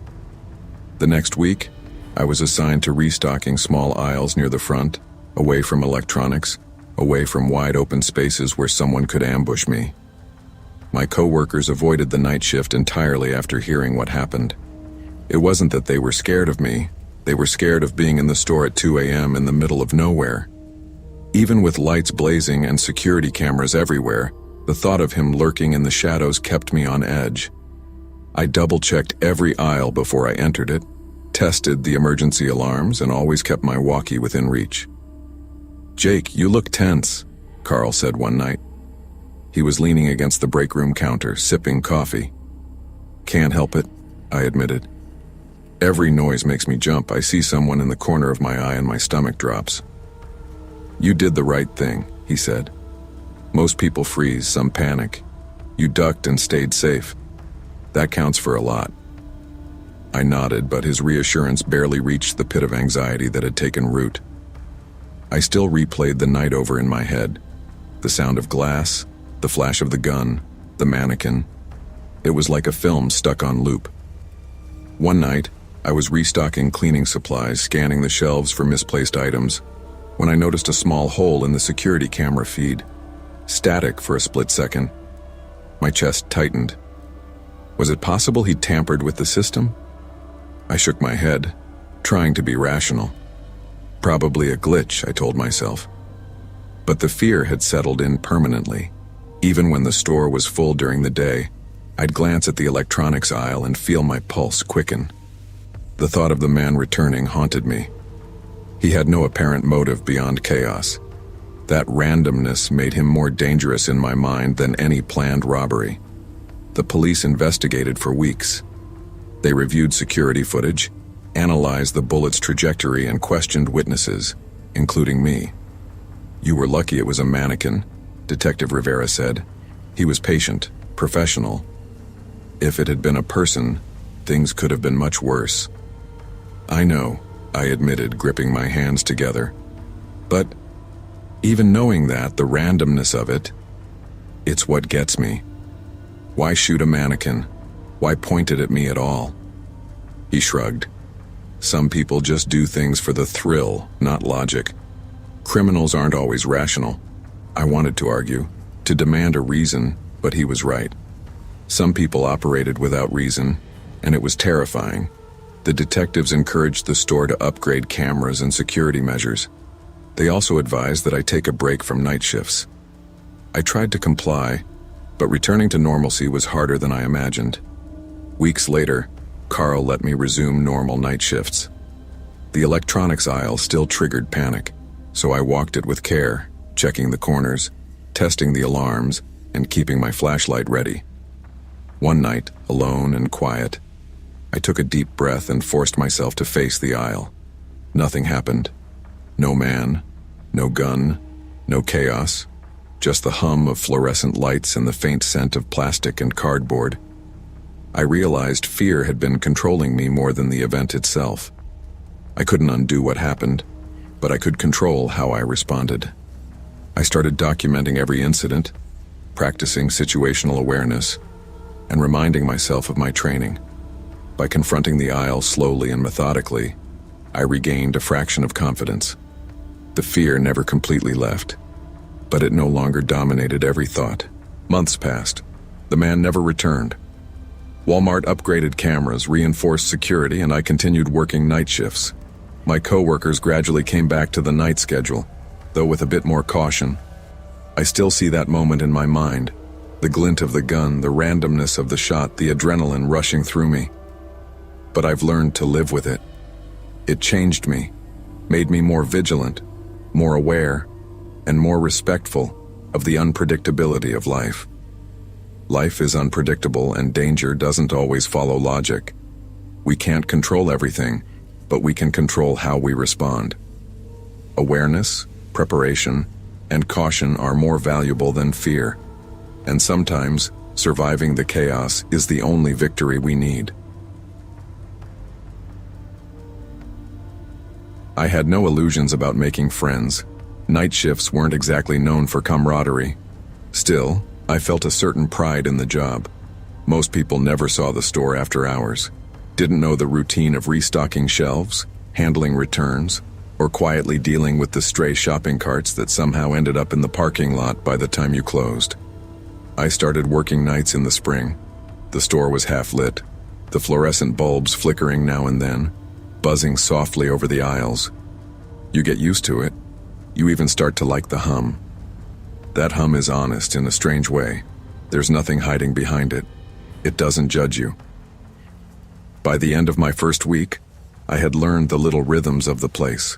Which aisles creaked under too much weight, which freezers hummed too loud, which doors stuck and which ones slid open too fast. I liked routine. It made the world feel smaller, manageable. It was on one of those first shifts that I heard people talk about Carl. Not firsthand, of course. I'd never met him, but I had caught snippets from coworkers. Carl was a fixture, one of the stock clerks had said. Even when he was slow, he made everyone feel welcome. I swear, the guy could make anyone's day. He's gone a year now, another chimed in. Hard to believe. The store just isn't the same without him. From what I gathered, Carl had been the greeter. Everyone knew him. Friendly, soft-spoken, always in his blue vest. He was the kind of man who seemed born to make others feel seen, even if he himself wasn't much for conversation beyond a warm smile and that same greeting every day. Welcome to Walmart. I didn't think much of it at first. Old employees leave, new ones take over. That's the way the world works. But there was something about the way people talked about Carl, almost reverently, like he'd been more than just an employee. He'd been a presence, part of the store's personality. On my fourth night, something happened that shook that easy rhythm. It was around 4 a.m. The parking lot was empty, save for a delivery truck lazily idling near the entrance. I was stocking paper towels in aisle 9 when I noticed movement from the corner of my eye. A figure by the sliding doors. A man stood there, smiling, hands folded politely, the blue vest of a greeter draped over his shoulders. The logo was outdated, one I'd never seen, but the smile was warm, familiar. He waved at me, slow and deliberate. "Welcome to Walmart," he said, his voice soft but carrying, almost distant. I froze. My pulse jumped. I glanced at the register area where the night manager sometimes lingered. Surely this had to be a new hire, some older guy who had decided to work nights. I wiped my hands and approached him. "Hey, do you need help with anything?" I asked, trying to sound casual. But the man didn't respond further. He just smiled again. And as I stepped closer, the automatic doors slid open. I blinked, and he was gone. Empty air. Only the quiet hum of the store. I checked around. No one in sight. Nothing out of place. My coworker came up, saw the confusion on my face, and laughed it off. "You okay?" she asked. "Thought I saw you talking to thin air there." I nodded, not wanting to sound crazy. "Yeah, just a little tired, I guess." That night, sleep was impossible. I kept seeing that smile in the back of my mind, hearing that warm voice. "Welcome to Walmart." It echoed in my head long after I left the store. By my second week, I had started noticing the little things about the overnight shift that nobody talks about. Doors that click at the wrong time. Freezers that hum louder when the wind picks up. Footsteps that echo even when you're sure you're alone. It was the middle of the night, somewhere between 2 and 3 a.m. I was rearranging canned goods in aisle 4 when I heard it. Slow, deliberate footsteps on the linoleum, like someone was walking from the front of the store toward the back. I paused, thinking it was one of the Night Stalkers. "Hello?" I called out, my voice sounding weirdly loud in the emptiness. No answer. Just the footsteps, slow, soft, measured. I went toward the entrance. Empty. Doors locked. No movement outside. The security cameras didn't show anyone approaching, and the parking lot was still. My chest tightened, a nervous laugh threatening to escape. "Okay," I whispered to myself. "Just nerves. You're new. You've been on night shifts a week. Calm down." It happened again the next night, and the night after that. Each time, footsteps in places they shouldn't be. Each time, the same faint, almost polite greeting. "Welcome to Walmart." One night I decided to confront it. I waited by the entrance pretending to check the doors. And there he was again. The blue vest, outdated logo, the slow wave, the warm smile. I swallowed hard. "Sir, do you work here now?" He didn't answer. He just nodded, and I could swear his eyes held recognition, like he remembered me, though I had never met him. I stepped closer. Doors slid open, and he vanished again. By now, the story of Carl started creeping into my consciousness. I mentioned him to my coworker Sarah the next morning. "You mean Carl?" she said, eyebrows raised. He passed away about a year ago. Funny you mention it, though. That's exactly what he used to say every morning, word for word. I felt the blood drain from my face. He would say it even at 4 a.m. sometimes, she added. Some people swear they still hear him. That night I tried reasoning with myself. Exhaustion, imagination, stress. Maybe that was it. But deep down, I knew exhaustion didn't make someone appear in full uniform, smile, and speak a sentence only one person in history had said in that exact way. Curiosity got the better of me. I convinced the night manager to let me review security footage from the early morning hours. The idea of seeing him on tape was both terrifying and exhilarating. I sat in the small security office, coffee in hand, the hum of the monitors filling the silence. Sarah joined me. "Look," I said, pointing to the timestamp, 4:03 a.m. The doors opened. A shadow lingered, as if someone had been standing there, but nothing appeared on the screen. No movement, no body, just the doors opening. Sarah's eyes widened. "You're not making this up, right?" "I swear," I said. "I don't know what this is. But it's him. It has to be." We watched footage from other nights. Same thing. Doors open, no one on camera. And the greeting, well, the greeting isn't captured on video, but the memory of it, how it echoed in the empty store, it was unmistakable. I went home that morning with a hollow feeling. I sat on my couch staring at the ceiling. Carl had passed, and yet somehow he was still here, lingering in the empty aisles, keeping the store's routine alive. It was unsettling, but there was something comforting in it too. The encounters continued. I started leaving notes by the entrance, speaking aloud to him as if talking to the air could somehow make sense of it. "Carl, I see you," I whispered one night. "I know you're here. I don't know why, but I'm listening." Nothing moved. The lights hummed, and then, faintly, I heard it again. The greeting. Slow, warm, familiar. I started staying later after shifts, organizing shelves alone, talking quietly. At first I felt foolish, but over time it became a ritual, a way to honor him, to acknowledge the man who had made so many people feel welcome. I began to notice how much I had been ignoring the small kindnesses in life. Carl had made a habit of it. A greeting, a smile, a slow nod. And here I was, stressed, anxious, always in a hurry. Maybe Carl's presence was reminding me of that simple humanity. By the end of my second month, I had stopped trying to explain it. Carl's presence was no longer a frightening mystery. It was a quiet, steady thing in the store.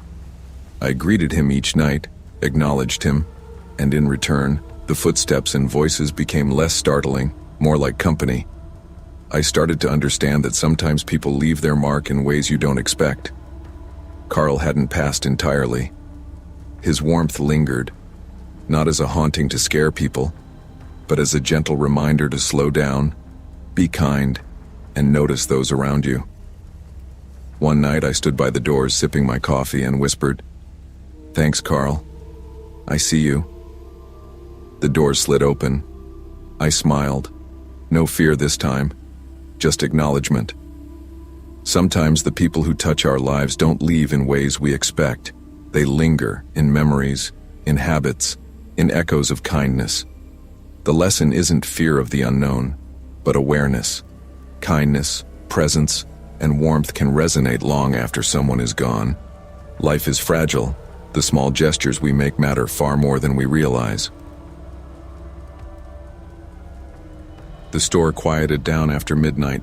The fluorescent lights humdrum and steady, and the aisles empty enough that I could restock without bumping into a crowd of customers. It gave me time to think, to focus, and even to notice the people around me. Jake had been working nights for a few months when I started. There was something about him, calm, reliable, and genuinely kind, that made the long shifts easier to handle. He had a way of noticing when someone was struggling, a quick joke or a small gesture that made the night less lonely. I couldn't deny it. I'd started to like him. The problem wasn't just me. Over the past few weeks, I noticed Carla, another stock associate who seemed unusually present. She was friendly, sure, but sometimes her behavior felt competitive, almost territorial. She lingered around Jake, asking for help with trivial tasks, laughing a little too loudly at his jokes. I tried to brush it off, thinking maybe I was just imagining things, but the uneasy feeling didn't go away. It was around 11:30 p.m. on a Wednesday, and the store had thinned out considerably. I was assigned to the dairy aisle, stacking milk cartons and checking expiration dates. The hum of the refrigerators and the occasional overhead announcement filled the silence. Jake had gone to the back to check inventory in the storage room, leaving me alone. I didn't notice Carla at first. I was concentrating on rearranging a row of yogurts when a shadow moved in the corner of my eye. I looked up, and there she was, smiling. But it wasn't a warm, friendly smile. It was sharp, calculating, predatory. My stomach sank. "Hey," she whispered, stepping closer. "You know, Jake only cares about me, not you. You should really understand your place." I froze for a second, heart racing. I don't know what you mean," I said, keeping my voice calm. Her smile widened, and she advanced a step. "Oh, come on. I see the way you look at him. You really think he notices you like I do?" I backed up instinctively, pressing against the metal shelves, my mind racing. The aisle felt suddenly narrow, the fluorescent lights harsh and bright, making the white of the milk cartons almost blinding. "You need to stop," I said firmly, trying to keep my voice steady. "I'm not doing anything to you or Jake, just leave me alone." Instead, she lunged. Her hands reached toward me, trying to shove me into the cold metal shelves. My adrenaline spiked. I ducked to avoid her push and instinctively grabbed a nearby crate of yogurt, holding it in front of me like a shield. "Jake!" I shouted, voice cracking with fear. Her eyes widened in surprise, and she bolted down the next aisle, disappearing into the shadows. I sank to the floor, heart hammering, shaking but unharmed. When Jake returned a few minutes later, he found me sitting on the floor of the dairy aisle, still clutching the crate of yogurt. His face went pale. "Hey, are you okay?" he asked, kneeling beside me. She tried to push me," I stammered, finally letting myself take a deep breath. "Carla.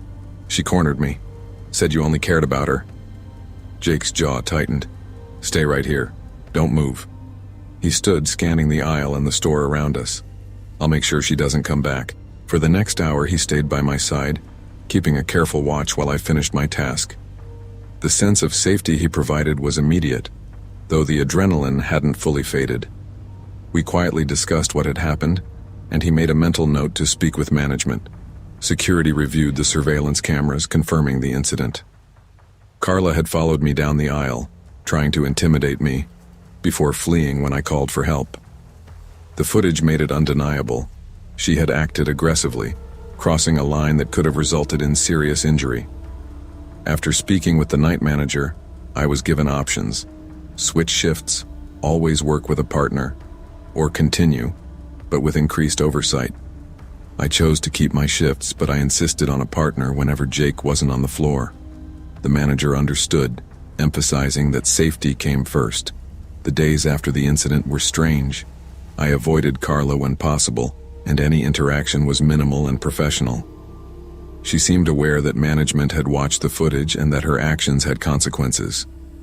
I noticed subtle tension in the aisles, the way she lingered around me, trying to act casual, but failing. I kept working closely with Jake whenever possible. It wasn't just comfort. It was a conscious decision to ensure I felt safe and supported. The bond between us strengthened in those nights, not romantically yet, but as trust built on shared experience and vigilance. Despite feeling safer with Jake nearby, I remained cautious. Every time I entered the dairy aisle alone, I remembered the fear that had gripped me. The sense of danger that can emerge from something as simple as workplace jealousy didn't fade quickly. Weeks later, the store began to feel normal again. I learned to navigate the aisles with confidence, always aware of my surroundings, always ready to act. The incident had taught me the importance of trusting my instincts, speaking up immediately, and calling for help when necessary. Jake and I had even joked quietly about the incident, his calm demeanor making me feel grounded. "Next time I'll keep her away for good," he whispered, flashing a half smile. I laughed, knowing that the humor was our way of reclaiming a sense of normalcy. By the time months had passed, I felt secure in the workplace again. Carla had been disciplined, shifts rearranged, and I had a partner for solo work whenever possible. I realized that jealousy and unchecked emotions can turn even ordinary nights into dangerous situations. The experience had left scars, yes, but it had also taught resilience, courage, and the importance of clear boundaries. I never expected the overnight shift at Walmart to feel like stepping into another world. During the day, the store was a rush of fluorescent light, carts clattering, kids screaming, and managers barking orders. But at night, it was something else entirely. The aisles stretched out like corridors in a museum, the hum of freezers and fluorescent bulbs replacing the usual chaos. You could hear your own heartbeat if you paid attention. I'd started working nights just to pay bills while finishing my last year of college. It wasn't glamorous, and I knew it wouldn't be exciting, but it was steady. There was something comforting in the routine, the quiet, the solitude, the way the night made every small task feel more meaningful.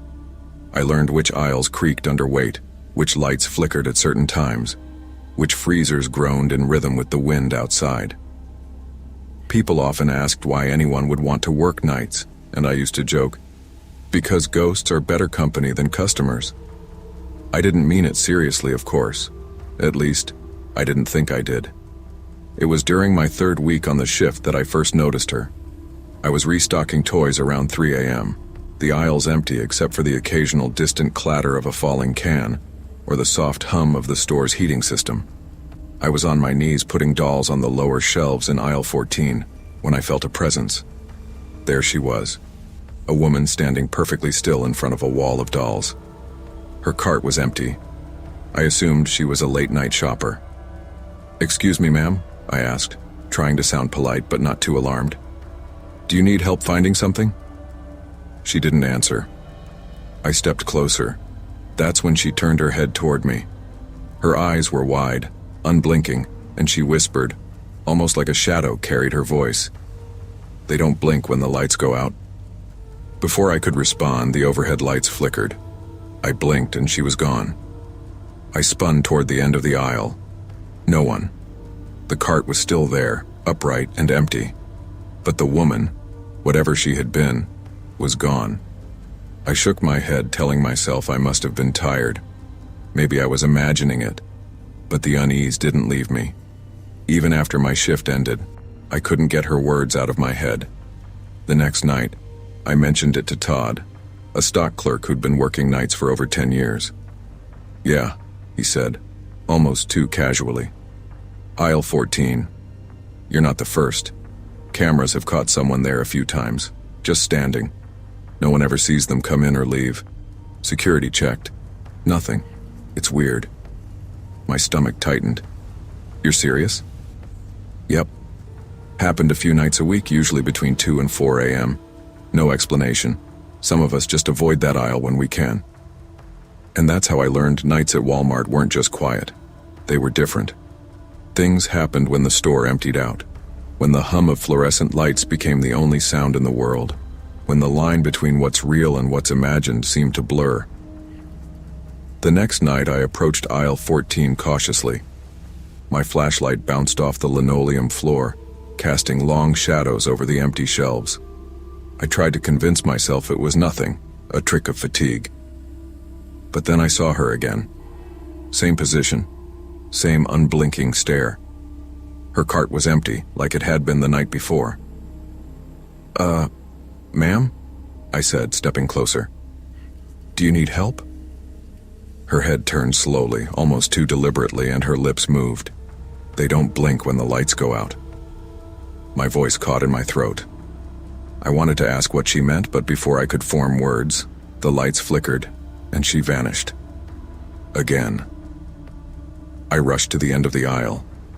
The camera above me didn't show her walking in or out. Todd was right. There was nothing on footage, just an empty aisle and an abandoned cart. I stayed by the entrance of the aisle, tense, my heart pounding. "Who are you? What do you want?" I whispered. My voice felt stupid in the silence. Then I noticed something strange. The dolls on the shelves, the ones closest to where she had been, were all slightly angled toward the aisle as if someone had been watching from there. "Okay," I muttered to myself. I'm not crazy. It's just...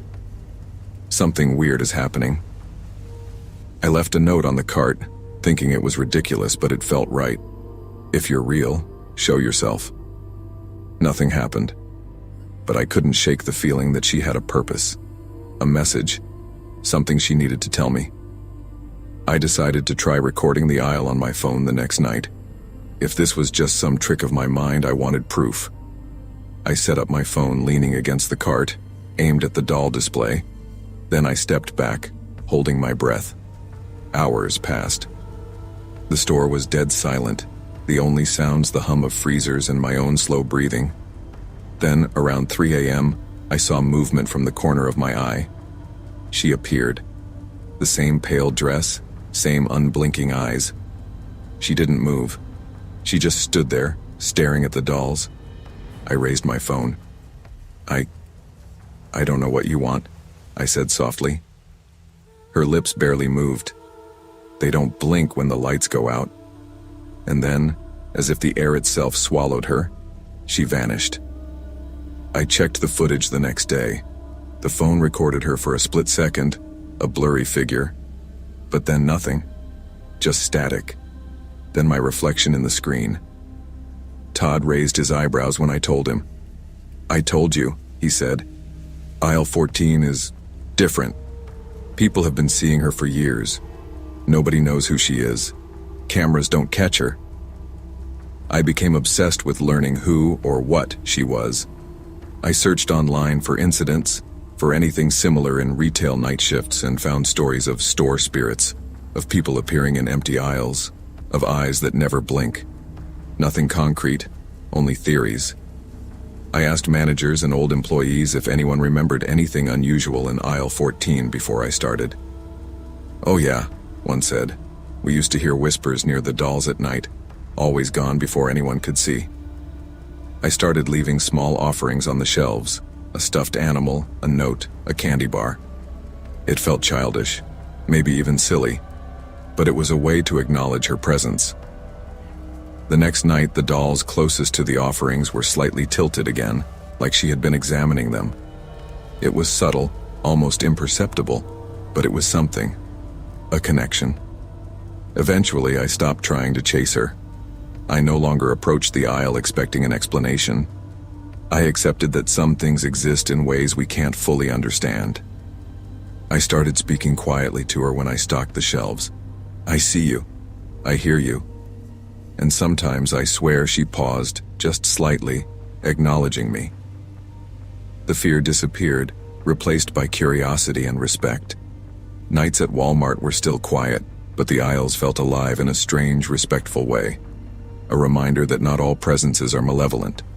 Some simply exist, silent, watching and waiting. Some mysteries cannot be explained, and some presences cannot be understood. Life is about respect, acknowledging the unseen, listening even when you don't fully comprehend, and understanding that patience, awareness, and quiet empathy often matter more than answers. The world is bigger than we think, and kindness extends even to what we cannot see.